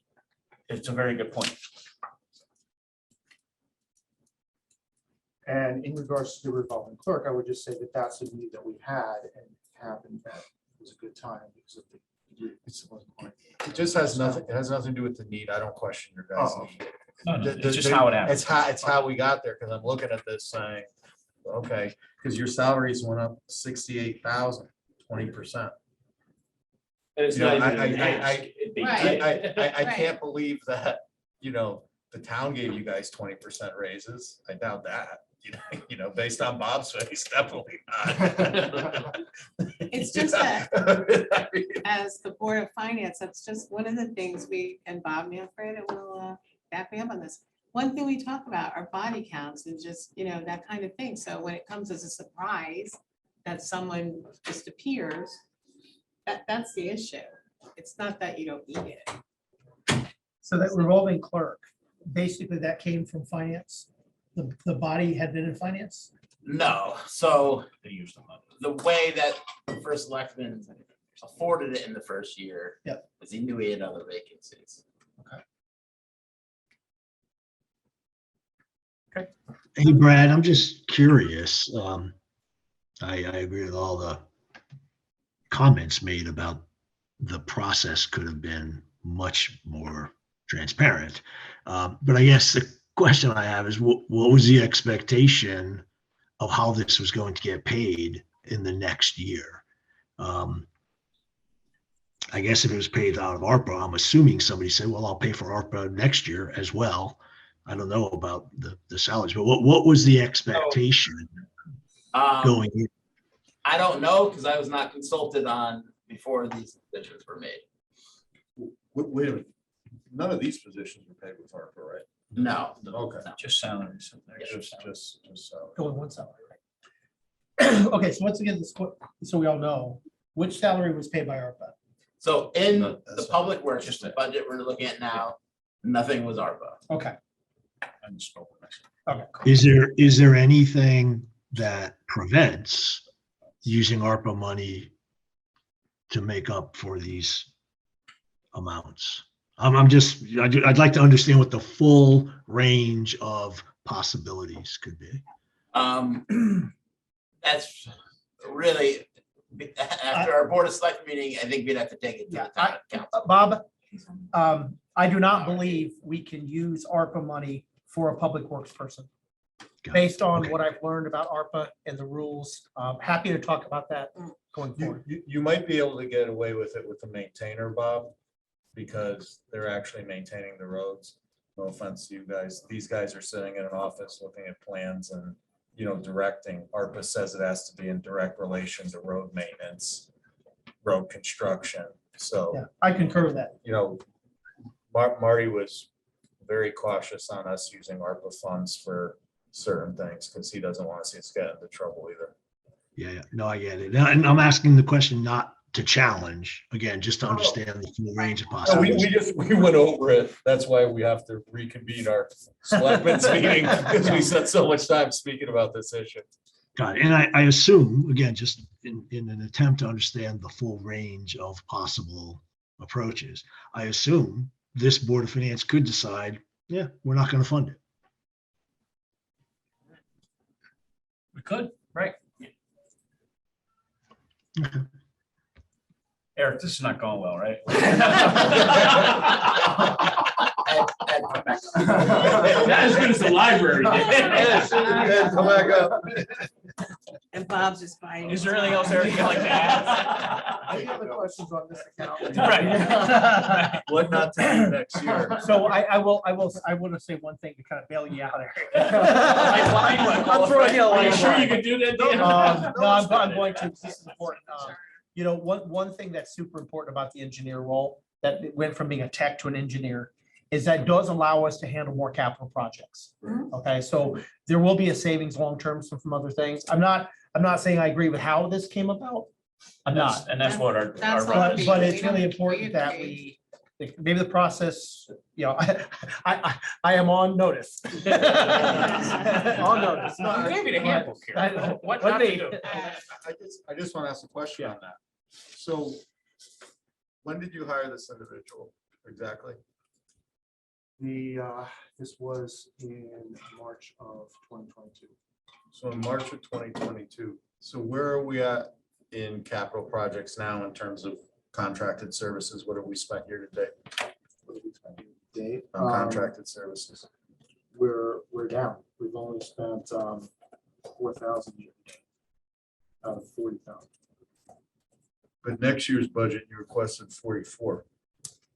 So my question would be is, you know, why do we need such a big increase if we've only spent 4,000 and you have this individual, you know, who's able to, which is good. I mean, if that's the case, you know, good, we're saving money on, but the actual contracted services budget went up by $4 grand. Yeah, and I think the reason for that is what we're projecting that we're going to be able to do more and move along more capital projects, and we're going to be moving forward mapping for MS4, and so that's why we expect it to go up a little. It didn't, and as Brad mentioned, it's down from what the last year spent. Actually, Eric, I'm sorry, I may have misheard what you said. This I don't want to personalize it. This role was hired in March of 2022. Yes. All right, so that's in fiscal year 2022. Just to be clear, though, that we had the engineering tech leave, so it wasn't a brand new position. It was just we transformed the engineering tech, which is a bit of a lower level position. Yeah, I'm going back to the process, right? So we didn't hear about this, to my recollection, and as I age, my recollection becomes more questionable. But to my recollection, we didn't talk about this fiscal year 22 budget, right? Because it got hired during that year, but we didn't talk about it in the run up to in this current 23 budget either. The person was in position, but at this time last year, we really didn't hear much about it. And depending on when it was in March, we were still in budget mode. The higher date, I just looked it up, was 3/28. So I'm sorry, Brad, March 28 of 22? Correct. Okay, so not quite a year ago. Okay. Eric, you're saying there's $40,000 in the contract account, and you've only used 4,000, is that correct? Yeah. So you got $36,000 left over, and how much of that would you attribute to having a civil engineer on staff so that you don't need to hire out civil engineering services? I would say a lot of that. I think we are, the reason we're ahead on that is because and not the only reason, but I think say 50% of that, maybe more. So by July, how much contracted services do you think you will have used? Like, how much is going to come back to us this year, essentially, out of that? Well, I mean, what we're hoping to do is to ramp up some more capital projects and use that savings to get ahead on some of the things that are behind. Right, so we might not get any actual dollars back, but we're getting more productivity in Right. terms of our capital projects that we're doing. You just, You're looking at a couple bridge projects too. you say that again, Rich, I didn't hear you. Sorry. You're looking at a couple bridge projects that some of that money would be used for. Do you mean culvert projects? Yeah, Or- the Beach Street Bridge and. Yeah, I mean, if we go to the capital list, you can see there's a lot of items. Oh, that's more in capital, not. Right, any of those bridge type things we would generally. put in All right, so capital. those are one-on things. One of So the it's things not- we do want to do is, and it's in the capital, is to start doing bridge inspections, which we're finally looking to get Right, around so- to doing. So that 40,000, darling, that 40,000, none of that would be used for that bridge work. Some of it could. Not that particular one. I'm thinking more of the bridge inspections. There's 11 bridges in town that were a few years ago preliminary inspected by Condot and need the next level inspection. The Beach Street, I would really, it's necessary to classify that as a culvert. So similar type. You're talking about 62,000. It sounds like that's your capital request for that, correct? To do that. Yeah, I mean, yeah, it's more than the number of capital projects when you add them all up. That's the issue. And the more we, the more we have, the more we have to manage, the more design work we have to do. It's a lot, it's not just, and arguably it might be easier if it was just one massive capital project, but we've got a bunch of things all over the place. Eric, in that Beach Street, 52,000 project that Brian just spoke of, is there not engineering cost in that dollar amount? That's just for concrete and material? Yeah. No generally- engineering I don't believe in those so. numbers? I don't believe so. So one of the things we talked about in the past operationally is instead of the Public Works Department in their operating budget doing all the engineering work for a potential project, what we've talked about is bringing a CNR request or whatever to the boards and have them request the engineering work so their contracted account doesn't go up and down based on what capital projects are. To that end, if we handle it that way, depending on stuff that's operational contracted services, maybe we start handling more of these through capital requests. Because there is a value to the engineering for a culvert. So are you saying that there's engineering in the 62,000? I don't know, because they provide the number. And that's what I just said. That's what we're just. I understand, I because don't have it in front of me. I have to double check that 62. I think that's an engineering cost. Yeah, that's just engineering cost. I would think there had to be engineering cost in there. Some of them are. But I can say there's a lot there, for example, one of the things we do, even if we do hire an engineer, we would put out an RFP, we would select a consultant. And what we've been trying to do is to try to expand our help to other departments. That's another big part of this. This engineer we hired has also been helping Beth with planning and zoning reviews and saving some on her budgets as well. The other thing that we've done, if you're familiar, obviously you know about the school's HVAC project, we helped to write the RFP to select a consultant to do that master plan, which I think was a big help for them because we got a very good consultant. What we've kind of shifted to is, especially with these engineering and design consultants, is a more quality-based selection rather than just low bid. So I mean, we generally get the lower bidders, but we've also been able to screen for quality, which has been a huge help. Can I just add another? I'm sorry. Oh, go ahead. Sure. So Eric, you mentioned, so I guess the discussion I'm hearing is the contracted services is a moving target that is doing better because this new guy is doing really well, right? So if I was the guy looking at it, I'm like, that number could go down to offset what everybody seems like upset, a new head count, right? So that's that. But you also mentioned him going to different departments and helping them. That's wonderful, but that's really hurting this account. But you mentioned land use commissions. That's all revenue-based and fee-based. If I'm an applicant and I'm coming into the town with something, that review, the applicant is paying for that, and that's going to the town of Bethel as a revenue source. I'm not 100% certain about that.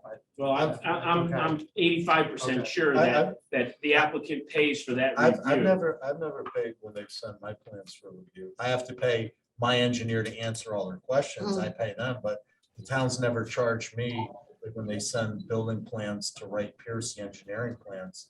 I've never gotten billed for that, but I do get. I think it's part of the application fee. Well, they don't know which ones, they don't send all the plans All right, out so, for review. okay, that's fine. So I think it is, but that's offline. I don't- But I think that going to other departments is hurting this account. But I think the important thing I'm getting out of this is the contracted should definitely go down, and there's some flexibility there to offset what everybody's upset about the head count. Is that fair? Yeah, I think that's fair. Quick What I question. heard is that you're trying to catch up on some of the I things mean- that we should have been doing, but didn't Yes. have the expertise to do it. So Yes. we I may not mean- get money back, but we're getting, Productivity. yes, and in addition, like, do we want Eric to charge other departments a consulting fee for the civil engineer? Because we probably could, but is that what we really want in terms of Well, that minutia. I'm not saying, I'm not suggesting that, but I'm saying that it just doesn't make this department look better. Yeah, I agree Doing with it that that, but it's a service.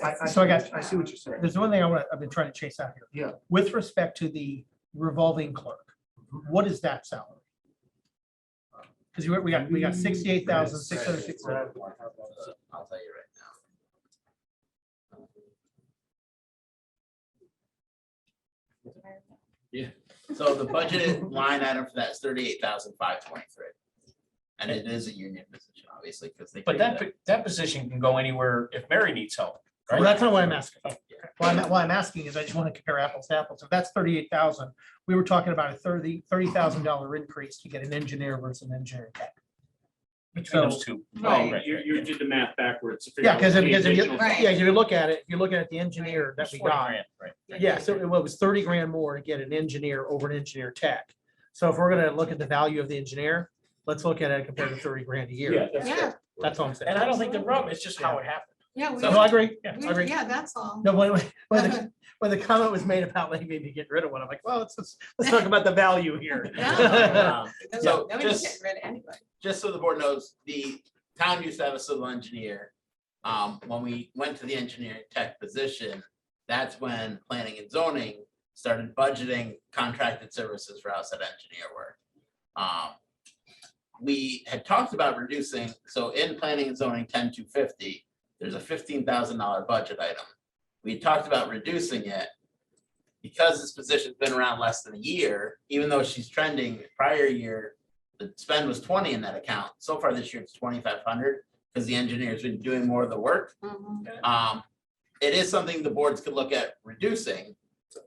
When we built the budgets, we were being conservative in the sense of we didn't want to reduce something and then bills catch up to us and then we reduce too quickly. But you added So- 4,000 to it.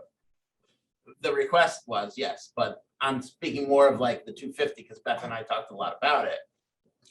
We didn't feel when we built this budget in December and January for her, we had enough data point. That I'm sure could come down because it's doing a lot of that work.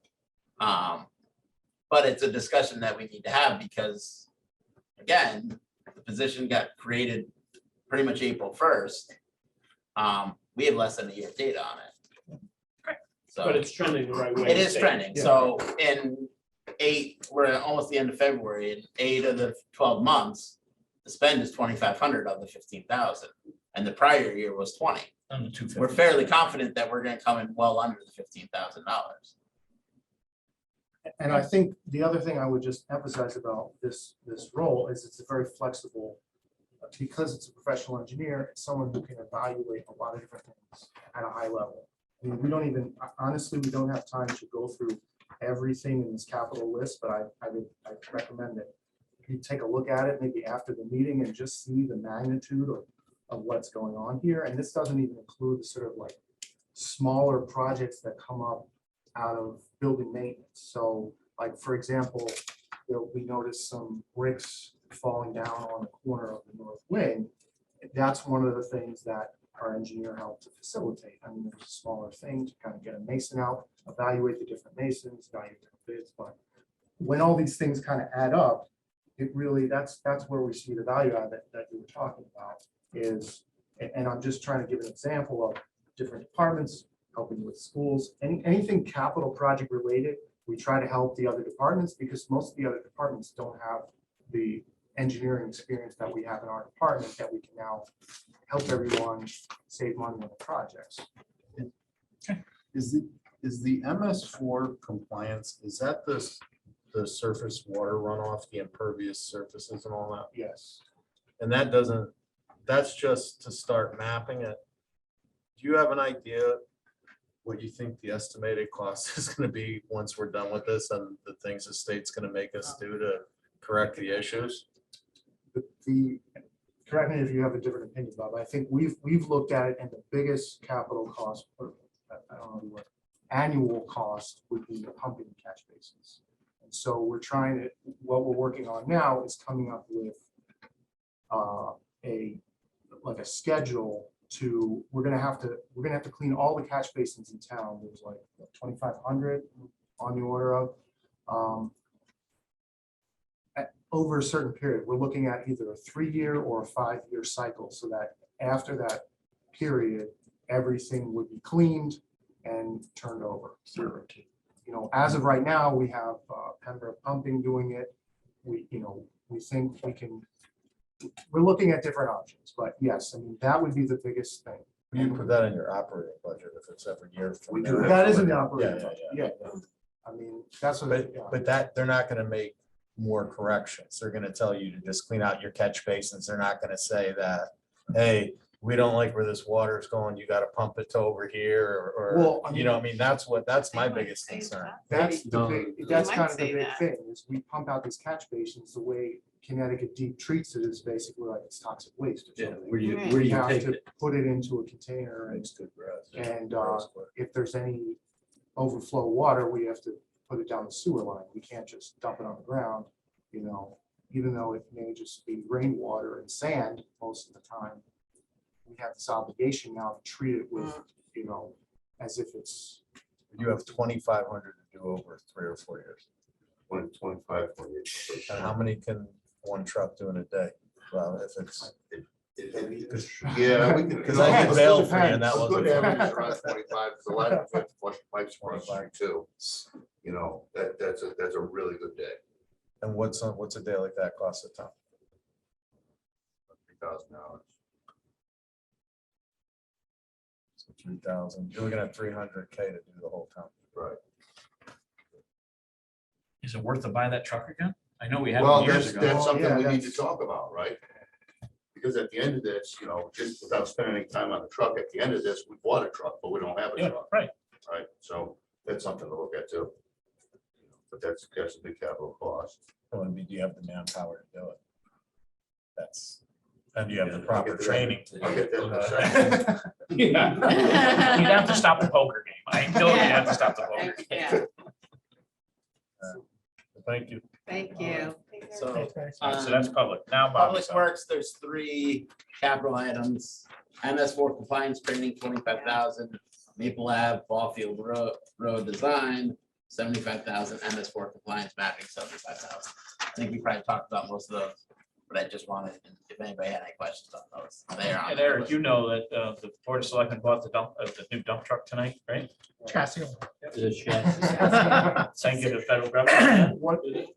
So one thing I'll make a point about that 75,000 you mentioned, Brad. So the capital numbers are a lot more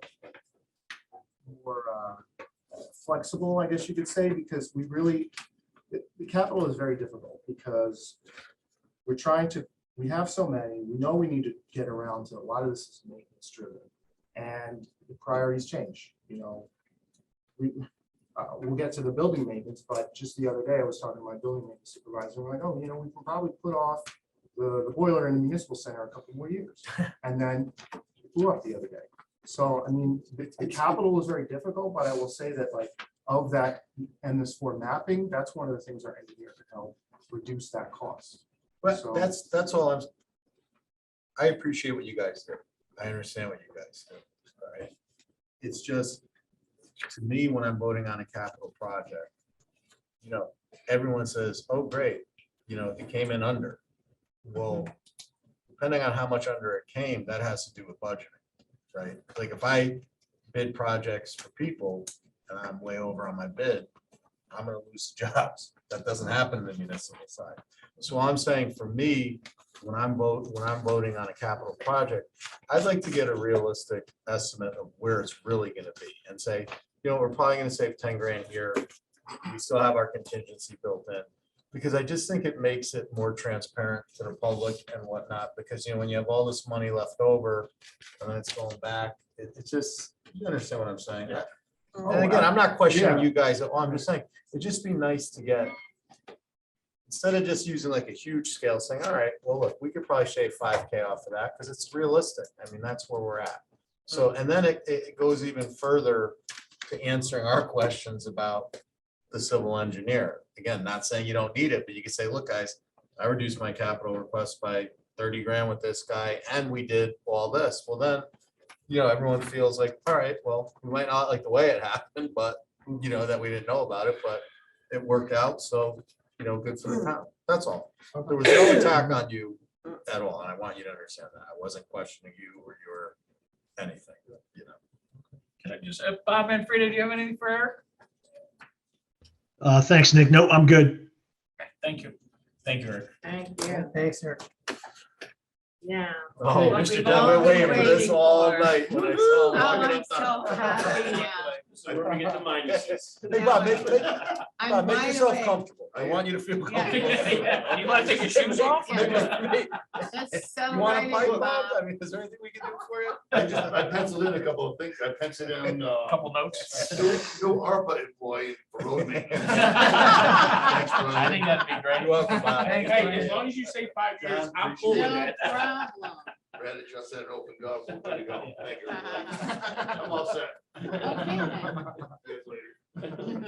All right, so highway department, obviously we have our contracted, the negotiated salaries, which is under contract.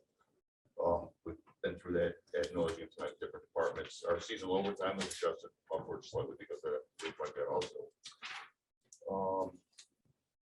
The meat and potatoes, the whole thing of maintenance and repairs. I had to add, there's not much here. I had to add $300. I went from 67 to $7 grand on my aggregate, which is stone material process, so on and so forth. I had to bump our roadway asphalt section repairs up $2,000. That reflects a unit cost for the price of asphalt. And if there's anybody who has any questions. Wow, we blew right through a bunch. Yeah, right. Yeah, Well, right. Can There we was a go back? huge number that I was still focusing on. Can we go to 5707? Can you just explain the maintenance and repairs? What is that? It's obviously not fleet, which we have that. No, so maintenance repairs is just about everything we buy to perform right away maintenance. Snow plowing, brooms, aggregate, construction supplies, hand tools, small power tools. Piping, pipe for. Asphalt Yeah. for patching, pipe and stuff like, Is asphalt for patching in that budget or asphalt for patching potholes that's in there, yes. in maintenance repairs? Oh, okay. Yeah, so that's, I have $18,200 in there for potholes and miscellaneous patching. Okay. All right. Again, our road signs we have on the roads, stop signs, slow signs, all that. I all that understand where, stuff is- that's where that money's coming from. Yeah, that's where everything goes, Okay. it comes from there. Salt and sand, obviously, clothing allowance, obviously. It's pretty So self-explanatory. salt and sand seems to be, pretty good this year. I mean, the major ask. Some savings, right? Is in road construction, right, Bob? Yeah. And that's your major. Yeah, so I just want to hit on the salt and sand still. I'm gonna keep those numbers the same. I ran $78 a ton on the salt, and I've kept that number for a few years now. We're right on that right now, but I'm pretty sure Gateway Terminal down at Haven's got a pretty big white mountain down there. Pretty good fun. Or they probably might come on fire sale next fall, so we'll see how that one goes, Well, right? can we talk about that when you're on that line? I'm on it. So I think the sand is still in the pile, and I've had this question to the chairman, and I don't understand everybody's answer on why that number has to stay in there. When you have something built into the budget and we know we're gonna use it, we can't take it out now and then have that cliff next year. Okay, but how do we recognize that we're not spending it again? And Brad's got his hand So- up. That's where I get lost. So one of the things, He's not the smart one. Oh, He's a good looking. he's a good looking one. He's skinnier. That's one of about the it. things we talk about with stuff like this, we try to budget towards the average, right? So in an average year, Bobby anticipates he's gonna use $83,000 for sand, $87,000 for salt. Obviously, this year so far is way below average. That doesn't mean next year is not gonna be way above average. So at the end of this year, Bobby will fill up as much sand and salt as he can store, which It's not much more, it's not much more, but given what happens in the next month and a half. right? So that money then would fall back to the fund balance. But that's not to say that next year he's not gonna go through everything he's got stored plus his average year. He tries to, if he has enough room in his budget every year, he tries to fill the coffers, right? Let's fill it up, because you never know that year that we're gonna get a storm every day for 30 days in a row. Okay, good. So I got what you're saying. Yeah. So it's 100, I'm just using round numbers. Yeah. It's 150,000. Yeah. That scenario that you just painted could happen on a busy year, and that 150 might not be enough. and they'd have to come back to the Board of Finance and say, hey, by the way, Yeah. we need more. So my point is, why can't, or my belief is you reduce that number and you put it towards asphalt for paving the roads, and then it's the same thing, right? Yeah, so but one of the things we talked about is if this is a great year for sand and salt, is between Dan and possibly this board, having the conversation of, because we had such a good year of sand and salt, do we then repurpose some of that money that we didn't spend on sand and salt and do more road work in the spring? Perfect, because that's what I want, that's where I Yeah. wanted this conversation to Yep. go. Because I think that's a great way to support He's the down for a roads. meeting. Yeah. To support the roads, and I don't think, you only could fit 150,000 on the pile, right? Just like Gateway could only fit whatever they could fit, right? So you wouldn't buy another 150 because you don't have the storage. Right. So we take the 150 and buy asphalt, and then we're fixing a couple. Genius. So, but it's not a genius, but It's amazing. as long as that's where we're going with this conversation. Since, Thank you. since you brought up, and Bob, this isn't you, but I'm just gonna say it again. When we talk about road construction, the current budget is 850,000. When you say prior year actual, 1.3 million, you're putting grant money. Yeah. And it's very difficult for me as a board member to look at grant money in an operating budget, because it's not fair to do. Because it makes it look like, oh my God, 2 years ago, we were spending 1.3, we're down to 1.1. That's not the case. The actual case is, if we do it, we're gonna raise it 278,600. So I would appreciate it if we stopped putting grant money into the prior year actual, because it really throws off the I numbers. agree with And it that. does not paint a realistic picture of what we're doing, because, the Board of Finance may say, you know what, we're gonna cut $100,000 off that, and I'm not saying that's what's gonna happen. And then people go, oh my gosh, what are they doing? I mean, Right. they went from 1.3 million down, and Yeah. it's just not real numbers. So let me jump in on this for a second or two, because we did talk about this and it made sense. Yes, the grant money was put in the previous year, right? Because we were flat funded there for a couple years in a row at $500,000 a year. And when the grant money come along, what I understand, we got $750,000 for that grant money, which is what boosted it up. So that, yes, that number right there is artificial in a sense, but of course, last year when the Board of Finance voted, we were looking at 975,000. We cut it by 75,000 to 850. But we still added, we spent more money than we did the previous year. Yes, yes. So I just want to, I'll make it clear too, because we've gone into this, that this was the original $500,000 plus what we increased the budget by.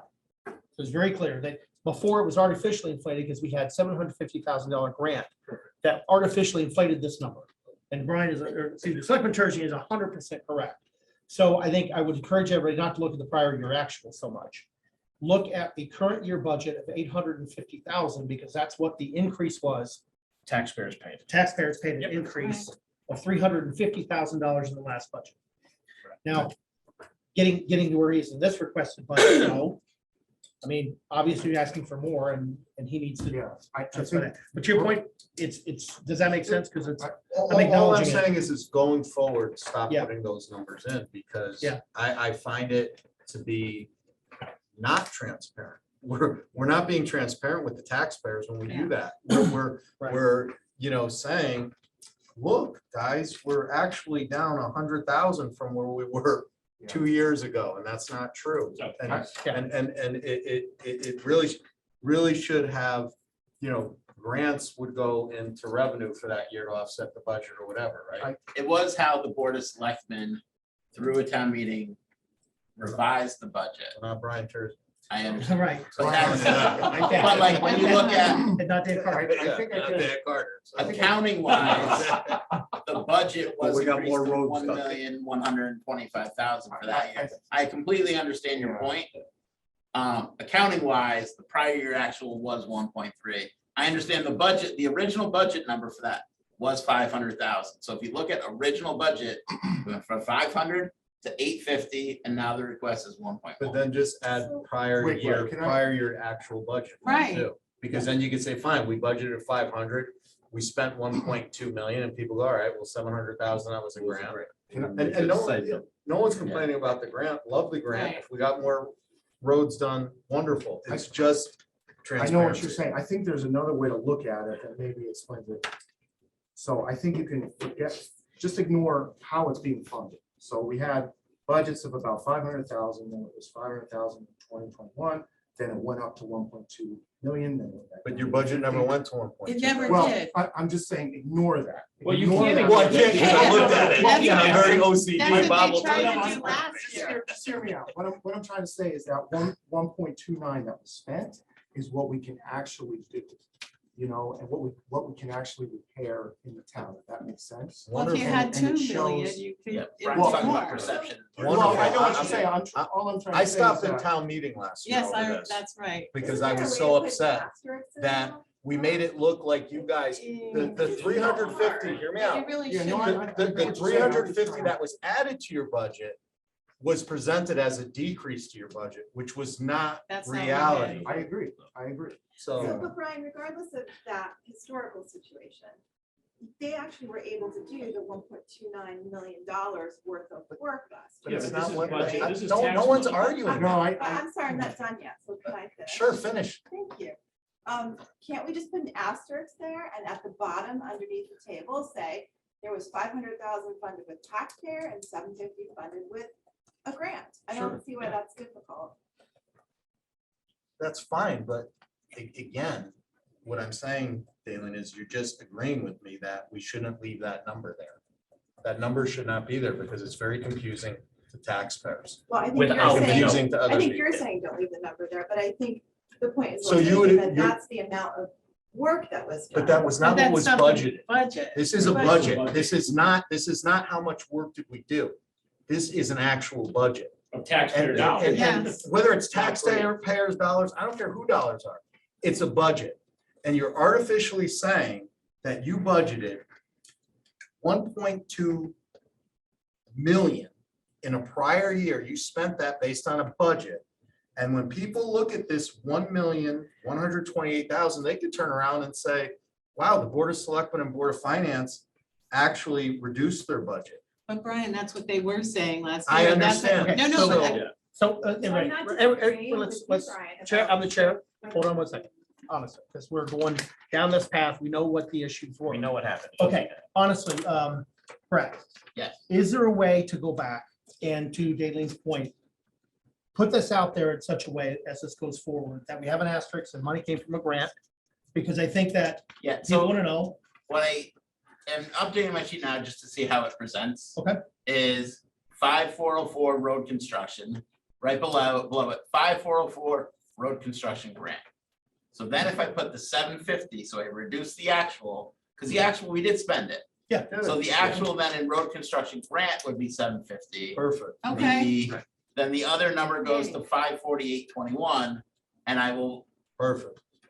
just do that. Okay. Now, And then I will update that on the Yeah. sheets that would go for the public handout. Thank you. Yeah, thank you. is everybody good? Yeah. Okay. Except, Okay. can I ask everybody to call me D? Oh, sure. I do most times. What are we calling you? Sorry about that. What Yeah, is you? it's gonna have it. Delete, Um, Daleen. Okay, I so know that early. now that we've, Deletions. so guys, now that we're gonna wrap it back up, where do you want to continue presentation for there with the road budget?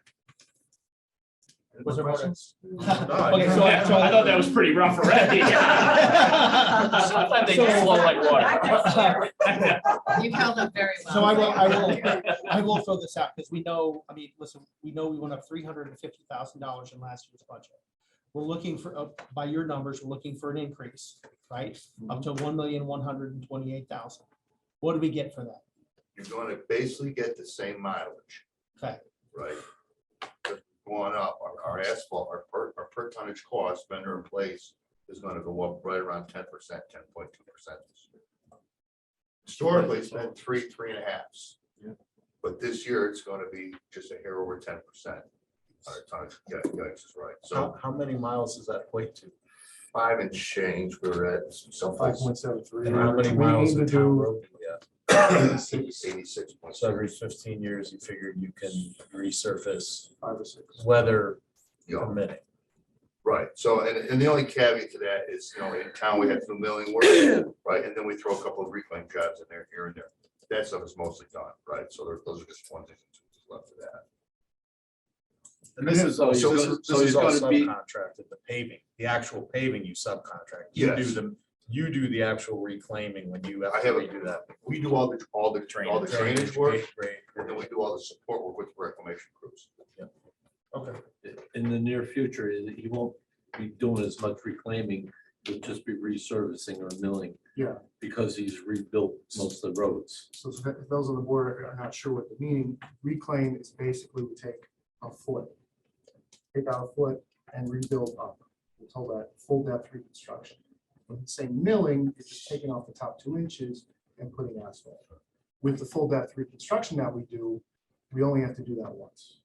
So Bob's gone through and is slowly working his way through the town roads to do full depth reconstruction. Once. What do you mean once? You don't. 30 years? Yeah. No, you can't go out and do it again. It's one and done. It's gotta be done 100% correct. And it's one and done. Or if I go to do it again, I put too much large material in the sub base. And there'll be too many voids in the base. And then the road will just start settling into that. So I have to move my house? There must be another process. Well, no, so the end game here is we're going to do the reclamation work, right? We have good base underneath our And that's a asphalt. foot down to area. Yeah, so more we or got, less, and then we put 2 courses of asphalt on top of that, right? Yeah. So then 15 to 18 years later, Oh, hopefully you're even just longer, putting on I top, put another surface course on top of that. minus the right? 2 inches. No. I don't have to do any minus anything. Oh, you just go on I top. go on top of that again. If we run a 6-inch curve with another 1.5 vertical base on it, I got 8 inches, right? So I can do 2 overlays. So that puts me down the road 45 years or so Sounds a lot cheaper. before you even have to think about milling that surface, right? Right. I can get 2 more overlays on top of that reclamation work, because we've reduced the grade of that road a little bit. You gonna still have that red truck? Your pickup? Yeah, I'm not sure. When do I have to move my house? 40 years. What do other towns do? How many years do they try and redo their roads? Is 15 years like the industry standard? That's a very convoluted discussion, right? We're kind of the tip of the spear with what we do, to be honest with you. The guys in the highway department, we do all our own heavy and highway work. Well, the majority of towns don't do that, right? And I'll just make one quick example. Drainage work on a road, catch basis pipe, backfill the trench, ready to be paved is about $300 a foot, right?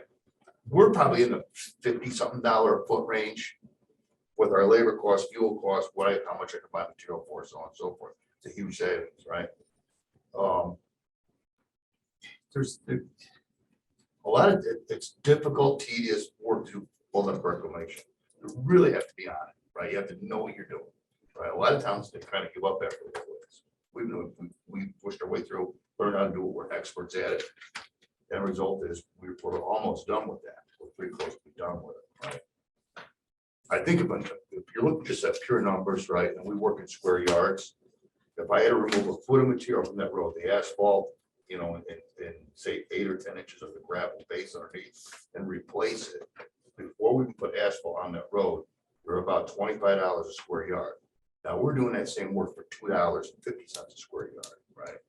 So the 50-something miles that we've done, we've improved $25 million worth of base for about $2.5 million over the past 20 years or so. Really? That's a number, right? It's a big number. Yeah. Best presentation, yeah.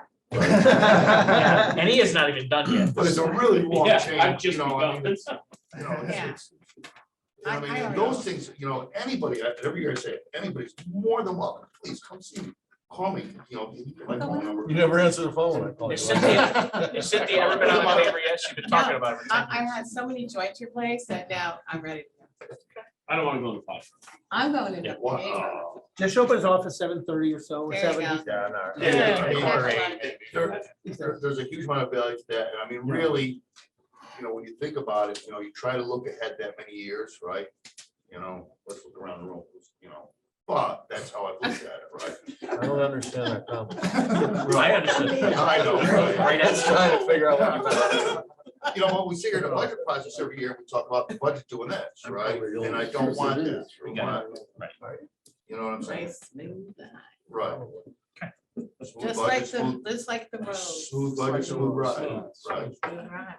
So I don't know if you guys have any list, like over the list of roads I have, or We have else. capital request too for highway. Yup. There is one update. So the first truck under highway for 245, the chassis was approved tonight by the Board of Selectmen from ARPA. So the 245, I'm reducing the 116,190 for the build out. Pretty much I took the 245, less what was approved tonight by the Board of Selectmen. That's when the 116,190 comes from. So, and then there's a $52,000. You have this in front of you, Eric? Or you want me to read it? You have it. Okay, I have so you it. go first. Everybody realized just the chassis was bought tonight, right? Chassis and stuff with stuff like that. A great way to spend that money. Snow plow and so on and so forth. Yeah. Uh-huh. Okay. So are we all good on the highway besides the cuts we're gonna make? Bob always Yeah, we- wants to talk about roads. We also paid for the generator, right? That's in the next account, right? That's the building maintenance. Oh, okay, yeah. We'll get there. Bob, you have anything on this one? Thanks, Nick. I'm good. What time is it in California right now? Much earlier than it is in Bethel, Connecticut. Thank you, Bob. All right, so let's cruise right over to, which, 4022 45. we're gonna do a transfer. Yeah.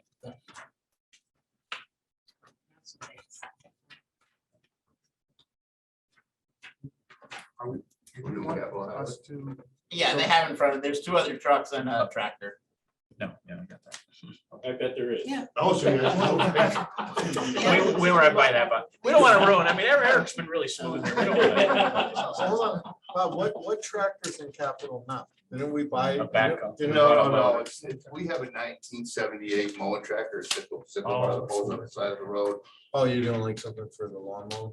Yeah, except it's a little farm tractor, it's a Ford farm Come on, tractor. side of the road. Sick. Yeah, it's a car, it's a Yeah, so you said 1978. it's got the little- It's a little bigger than that, but. I used to. The last 2 capitals you had in there for used one, you haven't found a used one yet that you want to buy. No, because the newer any of the newer slightly used stuff is kind of questionable that's on the market right now. So I'm gonna have to let that one lie for a little bit. So, I mean, the tractor we have now, if it goes down the road, it's a 1978, so on and so forth. I mean, and if something really bad happens to it, I don't have to come back and address it. The newer equipment, as far as farm tractors are concerned, the newer stuff's pretty questionable, you know, number one, it's not cheap, and number two, they tend to like to break down a lot, so. You know, I'm gonna kind of I like to get an old school, a little bit, but we can move right into a couple more trucks. Yeah. We have the list, but let's move on. Yeah. Thank you very much for playing our game. But let me, can I just say this about it, right? Turnaround time on these truck chassis is huge, we all know that, right? So it could be 2, 3, 4 years before I see one of these chassis. It's a huge turnaround on time. That's what I'm concerned about, right? You know, Well, the fire department said it was only 2 years for 3 million with the fire truck, so I guess we should start a list. And the schools have a whole big list of people too, you know, and again, go back to the need, and we're trying to be, delicate, You have a new truck order today, don't, you have another chassis you're waiting for You know, also? And is all the low boys in place now? Yeah. That we bought in the last 1.5, 2 years? Right. Are they? Oh, yeah. Yeah, okay. So you're waiting on 2 So big those trucks that are two, bought. those two, the 2 last low boys we bought, right, those chassis, we paid 32,000 each for those. And they're up, I know. Those are 49,000 right now. And we just saved $48,000 on the price of the payload too. Well, he's trying to compete against you right now. No, we know you get the deals, Bob. That's why you got him up last. Definitely the finish. It's rate. the closer and the dealer. But thank you for your capital list, that's great. Yeah, I'm not writing a check tonight. I That's what don't you're write asking. it on the wall. I think he's waiting for that check. Yeah. Unless COVID money wants to buy another one. Transfer station, we're up on. Okay, transfer station should be easy. There's just the salary increase from the union negotiation. Pretty cut and dry. Is that, are we in the red on this? I mean, you know, I know it's a feel good thing and the free table's still there, is that correct? Good. Yeah, So the revenue on it is nowhere near the amount it costs. So I'm sorry, the revenue and the tipping fees, I guess, and all that with, where are we at? Hold on. So budgeted revenue is for the future years 146.5. Last year's 186. My budget revenue estimates has it decreasing because we've seen the decrease in the transfer station usage. That's why even though hauling keeps going up, we keep keeping the hauling at 61.8. Because again, we don't know how many people are gonna bring the trash in any given day, you know? So we're going the wrong direction. Yeah, Again. so if the actuals keep coming in under the 61, we're gonna cut the 61 at some point. But I think Less a lot of truckloads. people started having service come out during COVID and not going to the transfer station, but we're still kind of seeing what the new normal looks like for that. Eric, can you just remind me, you still need a permit, right? Is this correct? You still need to come down here, get the sticker, and then go down there and write the number down. You know, we were on a committee years ago. Why don't we just say, okay, I live in Bethel on Fawn Road, please dump the stuff here to get the tip numbers up higher? You know what I mean? Don't we want to encourage use? I don't think that's the way it works. Like, I just fill out a Google form online and they send me the permit. Right, but they charge by the pound. They used to. No, but I'm charge talking for about the sticker, but you permit. still Yeah. need the sticker. That's what I'm You saying. still need the It sticker. just comes to you. Most Yeah. people have a mail phone. Yeah. Yeah, that's what you do. The- You're saying just no sticker, just driver's license? Is that what you? Yeah, I'm just saying, as long as you're a town resident, come on and please use it. It's only helping our numbers. I guess the question Yes. is how much is the permitting costing us to make permits? But I think Yeah, that was. But yeah, the problem is, as municipal waste gets more and more expensive. Yeah. Unless we increase the fee per pound, we don't necessarily want more use. Right. Until you increase the fee per pound. But if Oh, I thought we guarantee- pay minimum and we don't hit that minimum. Didn't we No, that's the guarantee? recycle thing. Well, the recycling thing has changed because they're not doing the single stream I mean, the sit just goes to the dump. They don't even use it anymore, right? Do they not, they Well- don't separate it anymore? Hardly at all, right? No, well, we separate the glass out now. You do. Yeah. Yeah. Well, the residents doing it. Yeah, they dump it. Yeah. So is it fair to ask there, Brad, that where are we losing the money? Are we losing, I mean, obviously the total amount, we're not covering the cost, but I mean, we're getting 186 in revenue, but if all of a sudden we do more, are we going up in contracted services to a point where we're not covering it? Or can, if we- Probably, we have to look at it because for the last 18 months, Matt was very involved in a lot of the HRA stuff, and I know you just reappointed who's overseeing that. The municipal waste has been a hot button topic for the expense and how they're gonna manage it and all that. Sure. Now there's grants, possible grants that the town could go after to upgrade the facilities down there. Honestly, the transfer station needs a deep dive into it at some point. Yeah. To see what the future of it Where we're really should going. be. We, and just so everybody knows, we are pursuing a grant at the moment Good. for upgrading the station. It's gonna upgrade the building. It's gonna give us some containers, give a fresh look. And the question is, you know, with some of the goals we have to promote things in town a little more, we certainly will have the ability very soon to promote use. But now we have to decide if that's what we're worth it, if Yeah. it's worth doing. Some of the stuff we've looked at in the past is, and we start taking credit cards. But now you have credit card fees. If you don't up how much you charge per pound, Right. Lose on the do you do it 2%. just for the people that use a credit card, they pay more per pound? Right. Do you up it for everybody? Well, I think you lose out on bulky waste, right? Like when we're doing a job, I'm not bringing it to the town of Bethel.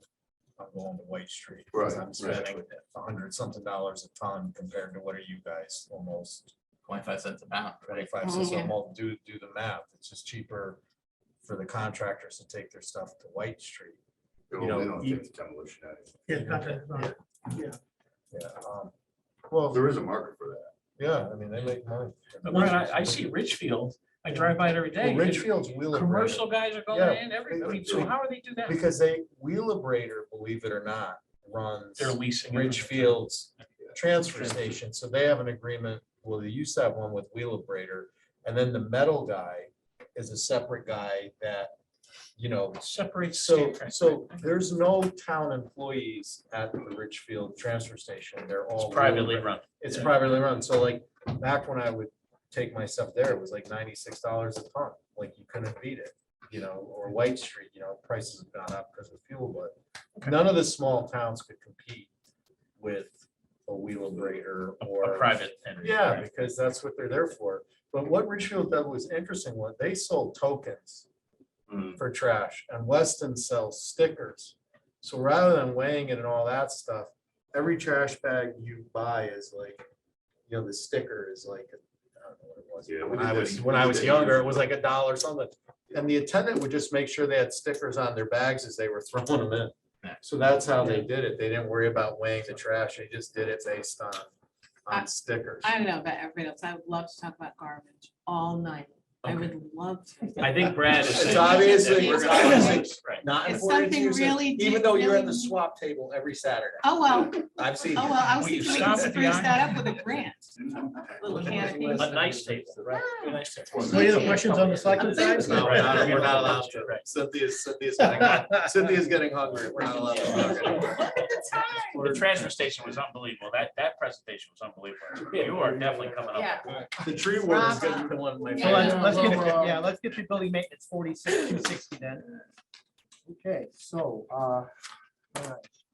Okay, so this one, we are also asking for a new employee, but the difference this time is we are.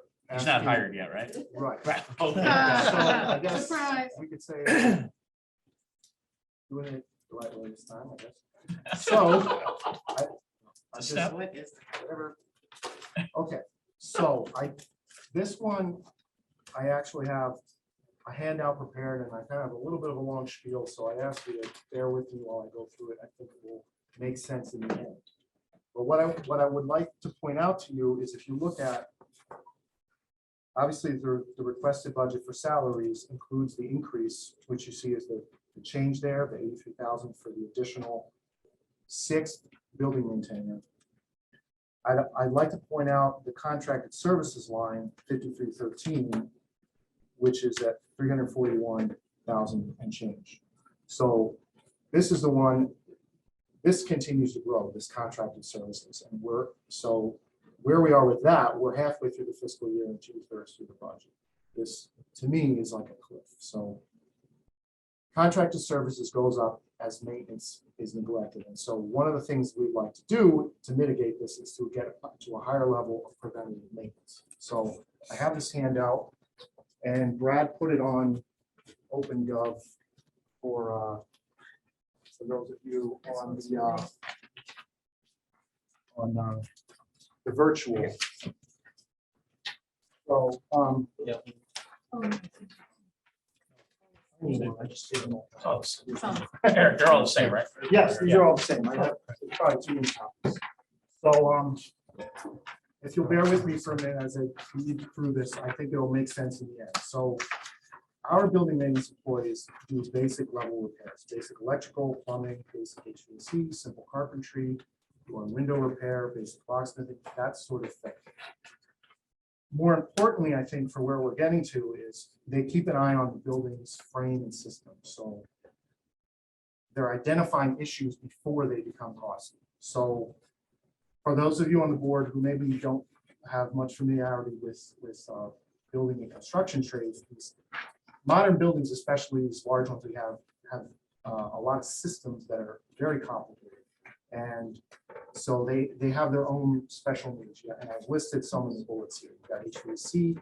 HVAC is a good example because you don't just have boilers, air conditioners, you also have controls. So you have these computerized controls which turn the heat on, turn it off, turn the cooling on, turn it off, they run the fans, they monitor everything. So the advantage of that is our building maintenance guys can look at that remotely on computer software, and if some kind of red flag goes up, they can say, oh, okay, well, the fan's off over there, or whatever.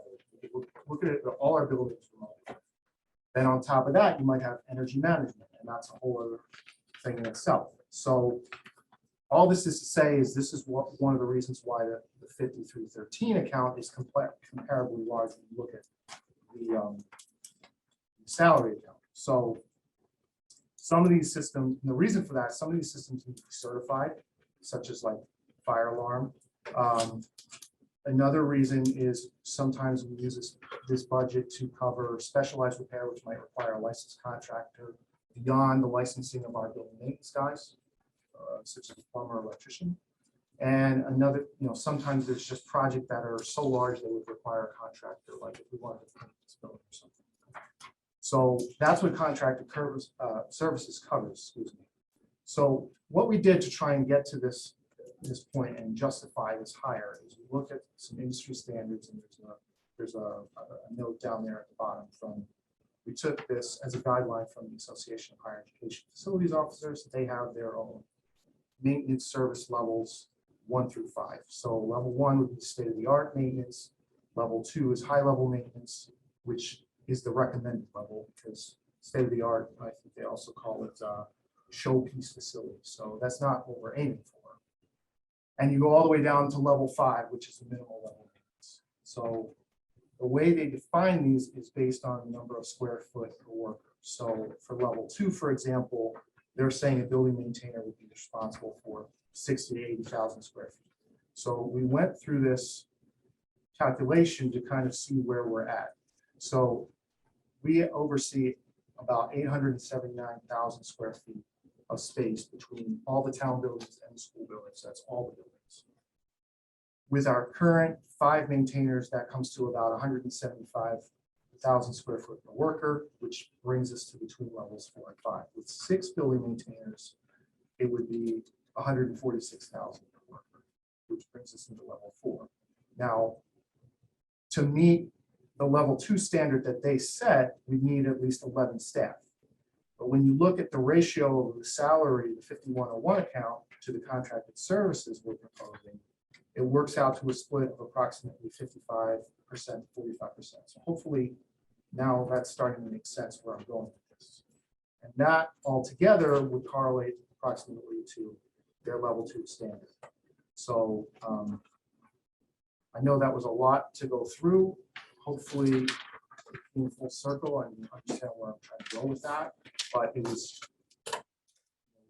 it's very difficult to explain the need for building maintenance. We kind of went back and forth on how to explain this. There's not just one image you can put on a slideshow or something to show it. It's kind of this invisible problem, if you will. And we have a lot of things breaking down, and we need to get more proactive with our maintenance. And that's what's kind of worrying me about the maintenance side of things. So Eric, I think what you're saying is you want the 341 to go into full-time employees, but how come we're not getting the job done? We're spending the money. No, not necessarily. I'm just using that to say that I don't think we need to hire 11 staff, because I mean, again, this is kind of a guideline.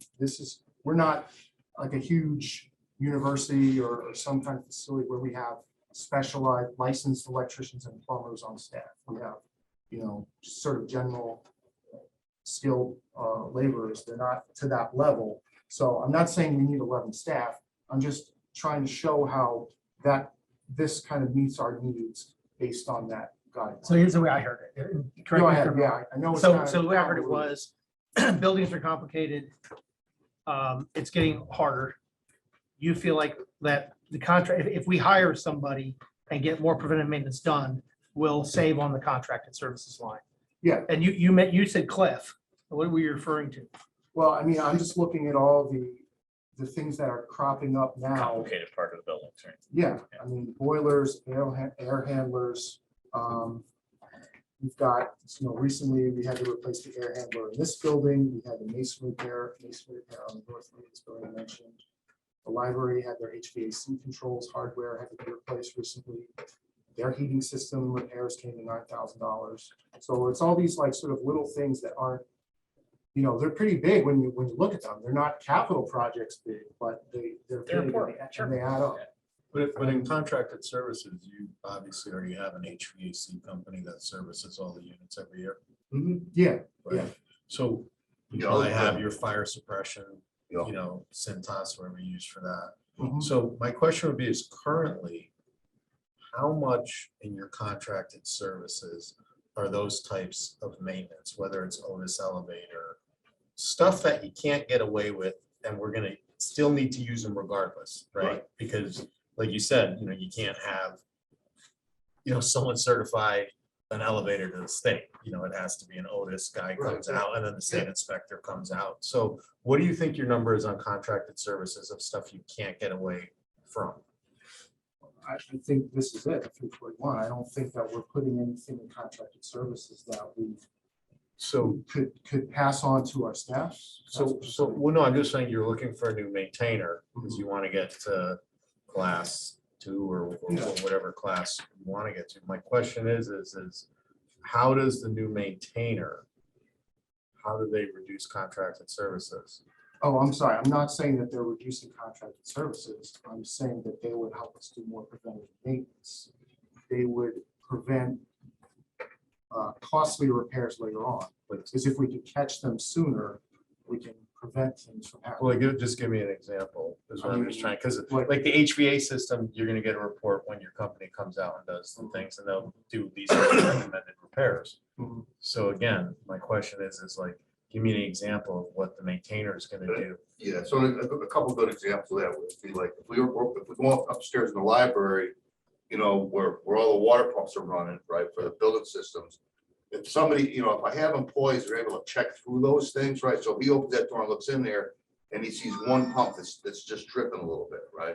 Well, I get that fixed before that thing turns into something that overtakes the dam that's in that room and the water's running out, it's running down through the different levels of the library, ruining the carpet in there. We can go in, we have computer control over the system, we can see it, but it's like in a one-dimensional sense. But if I have an employee that can go through and check an air handler, if I have an air handler that has a bearing going bad on it, I can get that bearing serviced before the thing burns out and drops the whole cage out of it. You have like an Allergen system or something like that? Yeah. It's those things. And I think it's important to recognize that, I've been here for a while, right? And we have 5 employees in building maintenance. We used to have 6, and in the years that I've been running building maintenance, we've built a new police station. We've put additions on all the schools, right? We've built a new middle school, right, on those same employee numbers. We've done a library, we've done a Stony Hill firehouse. I mean, we put a ton of square footage together in the town without changing any kind of head count for our employees. And I think it's important that we're able to not just maintain the buildings at a better scale, but also be able to make sure our systems are functioning properly, so they don't become a huge costly mistake, boom, boom, boom, as you go down the road. Yeah. Brad, how long ago did we have 6 people? It's like 4 or 5 years ago. 5 years ago, And I think that the person wasn't replaced, and I think the Board of Finance just took it out of the budget because it wasn't replaced. But Eric had come to me also before and had asked him for the maintainer, and I had supported his theory that more preventative maintenance cut out a lot of repairs in the future. I mean, one of the things I'm concerned about is finding stuff. We find stuff like almost by accident. The cupola, we're doing roof repairs and then we noticed that there was some problems. So now we have to fix that. We were looking at other things around the building. We noticed the corner that needed to be replaced. The guys, as they are really just kind of reactive, and they really haven't had the time to get to that preventative maintenance, looking ahead, seeing what's prioritized. And you think one employee will make that big a difference for you to be able to run through all the buildings like that? It's got to be someplace to start. Yeah, I'm just asking, like, what do you see your need? Like, that's what I want to know. Like, everyone was kind of jumping on the police department. Like you said, you needed, and it's like, okay. So I'm going to ask you the same question. Like, what's your true need?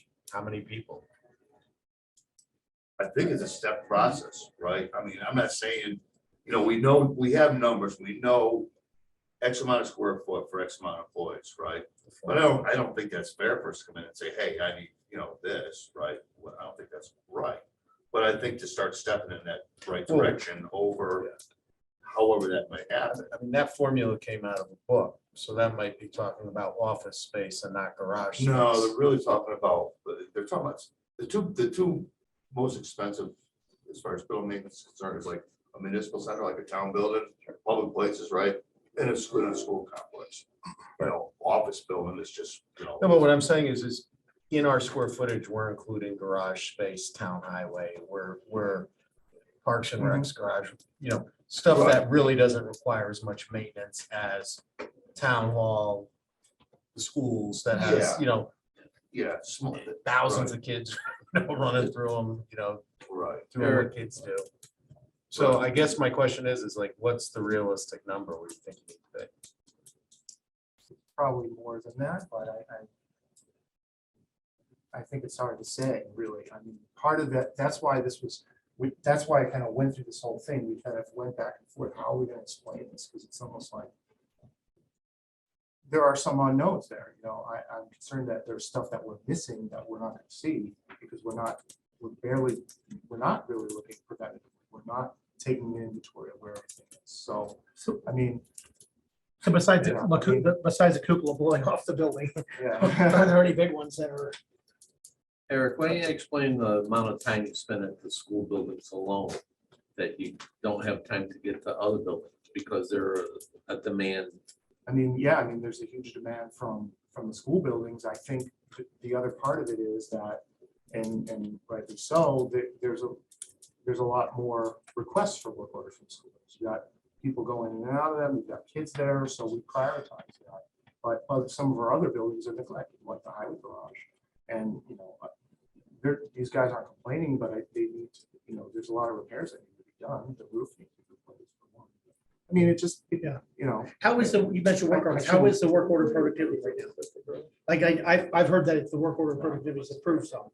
It has. I mean, the work order, we put in a work order system, Unicity, we're using the same software. We're using the same software that they're using for permits, we use Unicity for work orders. And so that's allowed us to not only respond, and Kathy can take over, can assign the work orders to the right person, but they can address that in the field. Everyone's got a tablet. They say in real time, we're done here, they check it off. We can track who's doing what and when. So it's allowed us to look at, you know, our stats better. But it's still, you know, it's that again, is still a reactive process. It's difficult to free up our guys to be doing work. Rich had asked earlier offline, but just so everybody knows, when it was reduced to 5 for 2018 budget, it was reduced to 5 for a head count instead of 6.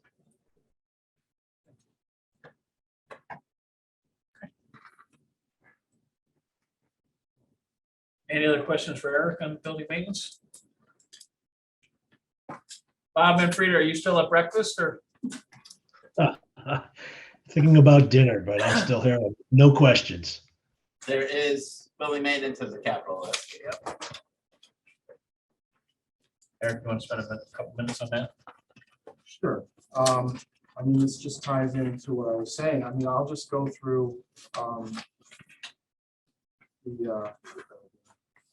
While he does that, the 50 kW generator public works garage income off that was approved earlier today by Board of Selectmen for Martha.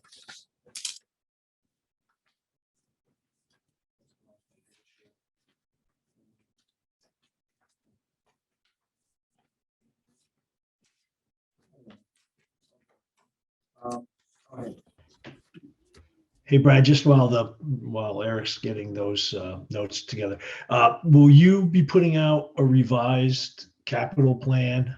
Yes. Okay. And is it possible to also see what the Board of Selectmen has done with ARPA? You know, we have I think, very much dated draft of what people were thinking about. But if that's been updated, can that be shared? Yeah, so I can send out to the Board of Finance and Board of Selectmen later in the week. The latest ARPA update after tonight's meeting. Cool, thank you. Yep. So if you look at the capital projects, you know, I can list 10 just at the municipal center alone. We've got the AC condenser needs to be replaced. There's linoleum floors on this floor that need to be replaced. The boiler, we need a new high efficiency boiler, the cupola needs to be repaired. Elevator 1 has been partially repaired, it still needs a complete modernization. Elevator 2 needs replacement. Basement cafeteria bathroom repairs. The north wing HVAC needs to be evaluated, it doesn't have fresh air. The block walls in the north wing, we're looking into why there's cracking there. That will need a repair. The basement pipe repairs need to be done. So those are all in this list here under building needs. Those are just the ones at the municipal center. Through this, we have mechanics, garage doors. Covered some of these other things, some stuff at Stony Hill. Salt and sand shed needs roof repairs and siding repairs. Library boiler needs replacement. So there's a lot of things that are, that are coming up for that. And then, that's what's really. Eric, I'm sorry, Nick, may I ask a question? Bob, please. Eric, on the list here, there's one item that jumps out because it's been there for a while. And it seems like each year the amount goes up.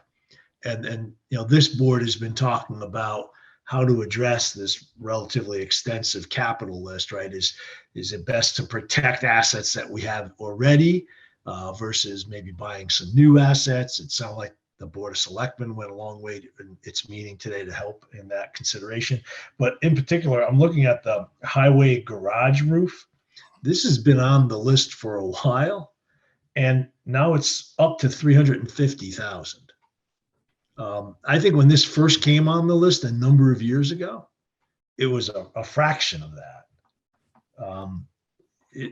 I guess I'm just asking, is that something that we should be thinking about as needing to be done earlier? Is it going to be on the list again next year at a higher level? I mean, I can't really speak to where that was before. A lot of these do originate before my time here, so. It was 250,000 in 2015. Didn't we approve something for the roof though? 250,000. Because for the whole. it was shovel ready. I remember the whole Yes, speech. they had to wait to repair. You weren't here. Had to do with the carbon monoxide and they had to Oh, it wait was to the garage repair doors. the roof. That's And then that didn't happen. And then your predecessor promised, Brian Terzian personally, he would get that done in 2015. And then sadly, it didn't happen. But we had approved that money, right, Brent? Yes, oh yes, we approved 250. Yeah, I'm pulling up. Just wonder what happened to the money we'd Yeah, approved. we already. approved 250. And it was, Yeah. I don't know why it kept Was showing it the up. garage? Was that the exhaust system? in the Yes. garage? Yeah, I think that. There was a Yes, Bob, it reminded me, but, and again, I remember talking about it, but once they started hanging stuff, that's where a structural issue came. right. And they stopped with the roof to see where they're going. I remember it like it was yesterday. I think some of the prior stuff that Bob was actually was a ventilation system in our garage. Oh, yeah, absolutely. It remember was that. all That's been done. tied in and it was, yeah, but then they had The to, solar, the to electrical? install, Once you start putting No. conduit underneath. right, it- they had It had to, to be engineered differently. exactly. And then So- they didn't expect the roof to be so much of a problem, but. So in 2013, there was $60,000 approved for garage roof work. And then it was determined that it was not enough money.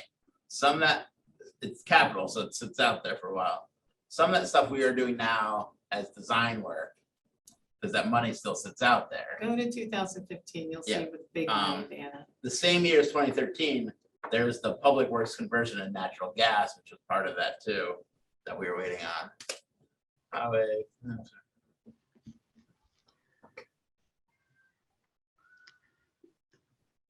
I didn't mean to put you all at a position where this continues even later into the evening. Maybe Brad, you can talk, you can chat with Eric to see whether this is something that, again, is it something that's got to be addressed quickly or?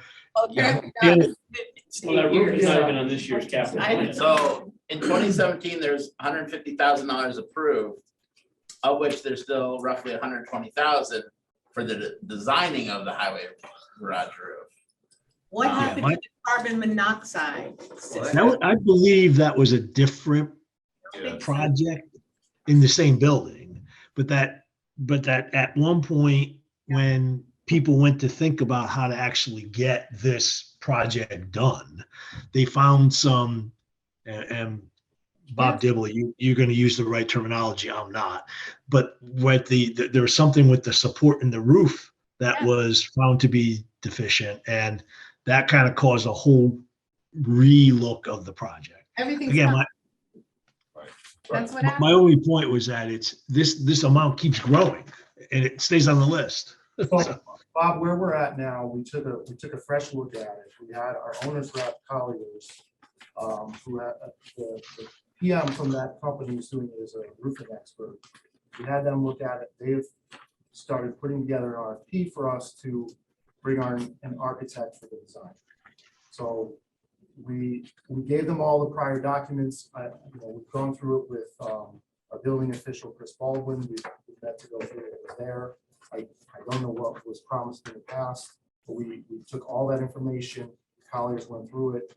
They took a fresh look at it, and they're putting together and the whole thing. Yeah. And the Bob Manfreda's point, at one point, they were looking at doing the different sections of the roof at different times too. So, but that goes back probably to Public Works directors. Yeah, I mean, at this point, we Yeah. want to do the whole thing.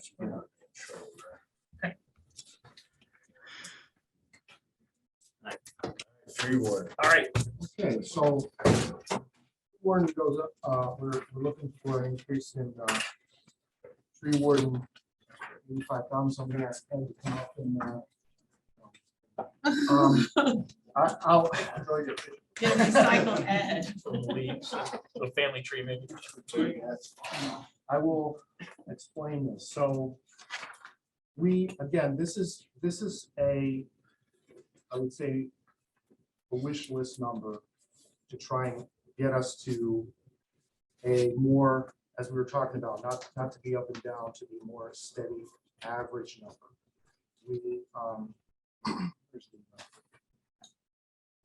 So this budget has been constant, hasn't gone up for at least 3 years. Basically, we're trying to get this more in line with historical use. The cost per tree has remained relatively constant, but we are moving more trees. I think one of the things is the ash borer. So I've heard of the emerald ash borer, the invasive species that's taking out ash trees. If you haven't, I don't know. So at the rate we're cutting this year, we're probably on track to go to 150. I don't know where we're going to end up, but this is our attempt to kind of get things more in line. I don't know if you want to add anything to that, but Yeah, I mean, tree ward thing's been a tree ward thing every year, right? It's like, so not only do we have a mature canopy in town, all of our trees are up there in age, where they're like mature. We have emerald ash borer that's been around. We've been working our way through that. It is costly because one of the things with the ash borer is you have to get to the tree pretty quickly. A long time ago, we had some different blights in trees, and it took 2 or 3 or 4 years for the tree to die off. It for some reason, ash borer, once it gets in the tree, it's like 18 months or so, 20 months, the thing's ready to fall down. So we have to work in a manner where if we get a complaint about a tree, we have to address that. As a town, it's in a right of way, we don't really have much of a choice. We have to address that. There's a cost to that, right? So the phone rings, we look at the tree, it's our tree, yes, it's our tree, is it ready to come down? Yes, we have to take it down. It's X amount of hours. And we're really living, and each year our number that's how we got to that. It's the phone rang and somebody said, hey, there's a dead tree on this side of the street. And that's where that number comes from. We don't do any pruning or any kind of stuff like that at the trees at all. It's just dead, disease, died, takedowns. I can't make it any more eloquent. That was quite. You did an amazing job. Can we go over that little insect again? The emerald ash borer. Emerald ash borer. Just don't get them going. No, there's- Come on. There's definitely a need. I mean, you guys were on my road for a probably a week and a half this year, and there's still probably 20 dead ash trees. Right. I mean, they just had to pick the biggest and most dead ones to take down. I mean, those guys have been working. And it actually crashed into, one of them crashed into the water. Yeah. Took the power lines down. It'd be cheaper to move your house. I like my house. I don't mind now. But, no, I mean, I think we definitely have to do something. with This budget this year.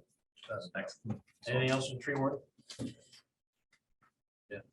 I guess I would just say, just as to wrap up all this, just to be, I think if I had to pick a hill to die on, it would be the building maintenance stuff. So just so you know where I'm coming from, the building maintenance is what's keeping me up. You really need to get ahead of that. So I know there's a lot that we're proposing here, so if that factors into. I just had one question on the tree ward. We currently we spent how much out of this $117,000 budget? You said, I think you said 150. 107.5, we're at, 88,000. yeah, so if we continue at that exact rate, we'd end up at 135. But I think it's probably closer to 150. Okay, and so, and just tell me your reasoning to put an $85,000 addition to the budget to make it look like 72% increase. You know, if we're trying to take bites at it, tell me why you went to 85 and not 40 this year and maybe 40 next year to get the budget where you think it's reasonable.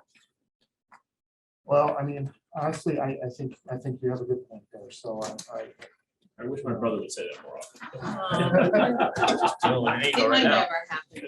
Oh, All right, thank you for that. I appreciate it. like I said, I think this is something where I think, again, I'll just reiterate, to me, I would die on the building and stuff and positions. Point taken. We don't want you to die on it. We like having you. Well, about an hour ago, he was saying he was close. We're still alive. Hey, you got it. And then an ash tree falls. I thought he was leaving him. Everyone, I just have one other thing. There was some email list, people were supporting in the budget, especially for the school system. And we set up, Mary set up a town email so we can keep this in the record, so you shouldn't see any more, but there's 5 or 6 of them. Mary's gonna get them out in our emails, but then keep track of them. Okay, probably a better way to track. Yes. We set that up a couple years ago. Send them to us, or do we access them account?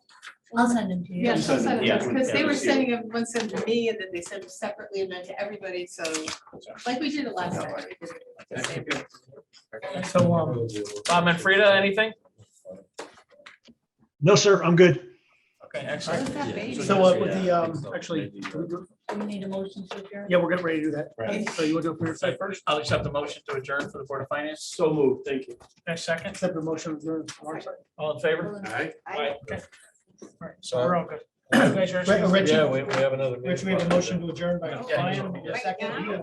All in favor to adjourn, special. meeting? That's just. Aye. Good night, everybody.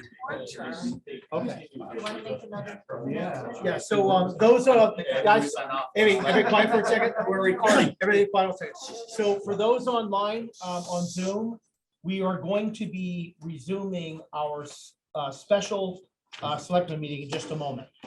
Okay, so stay tuned if you guys want to watch it. Carry on.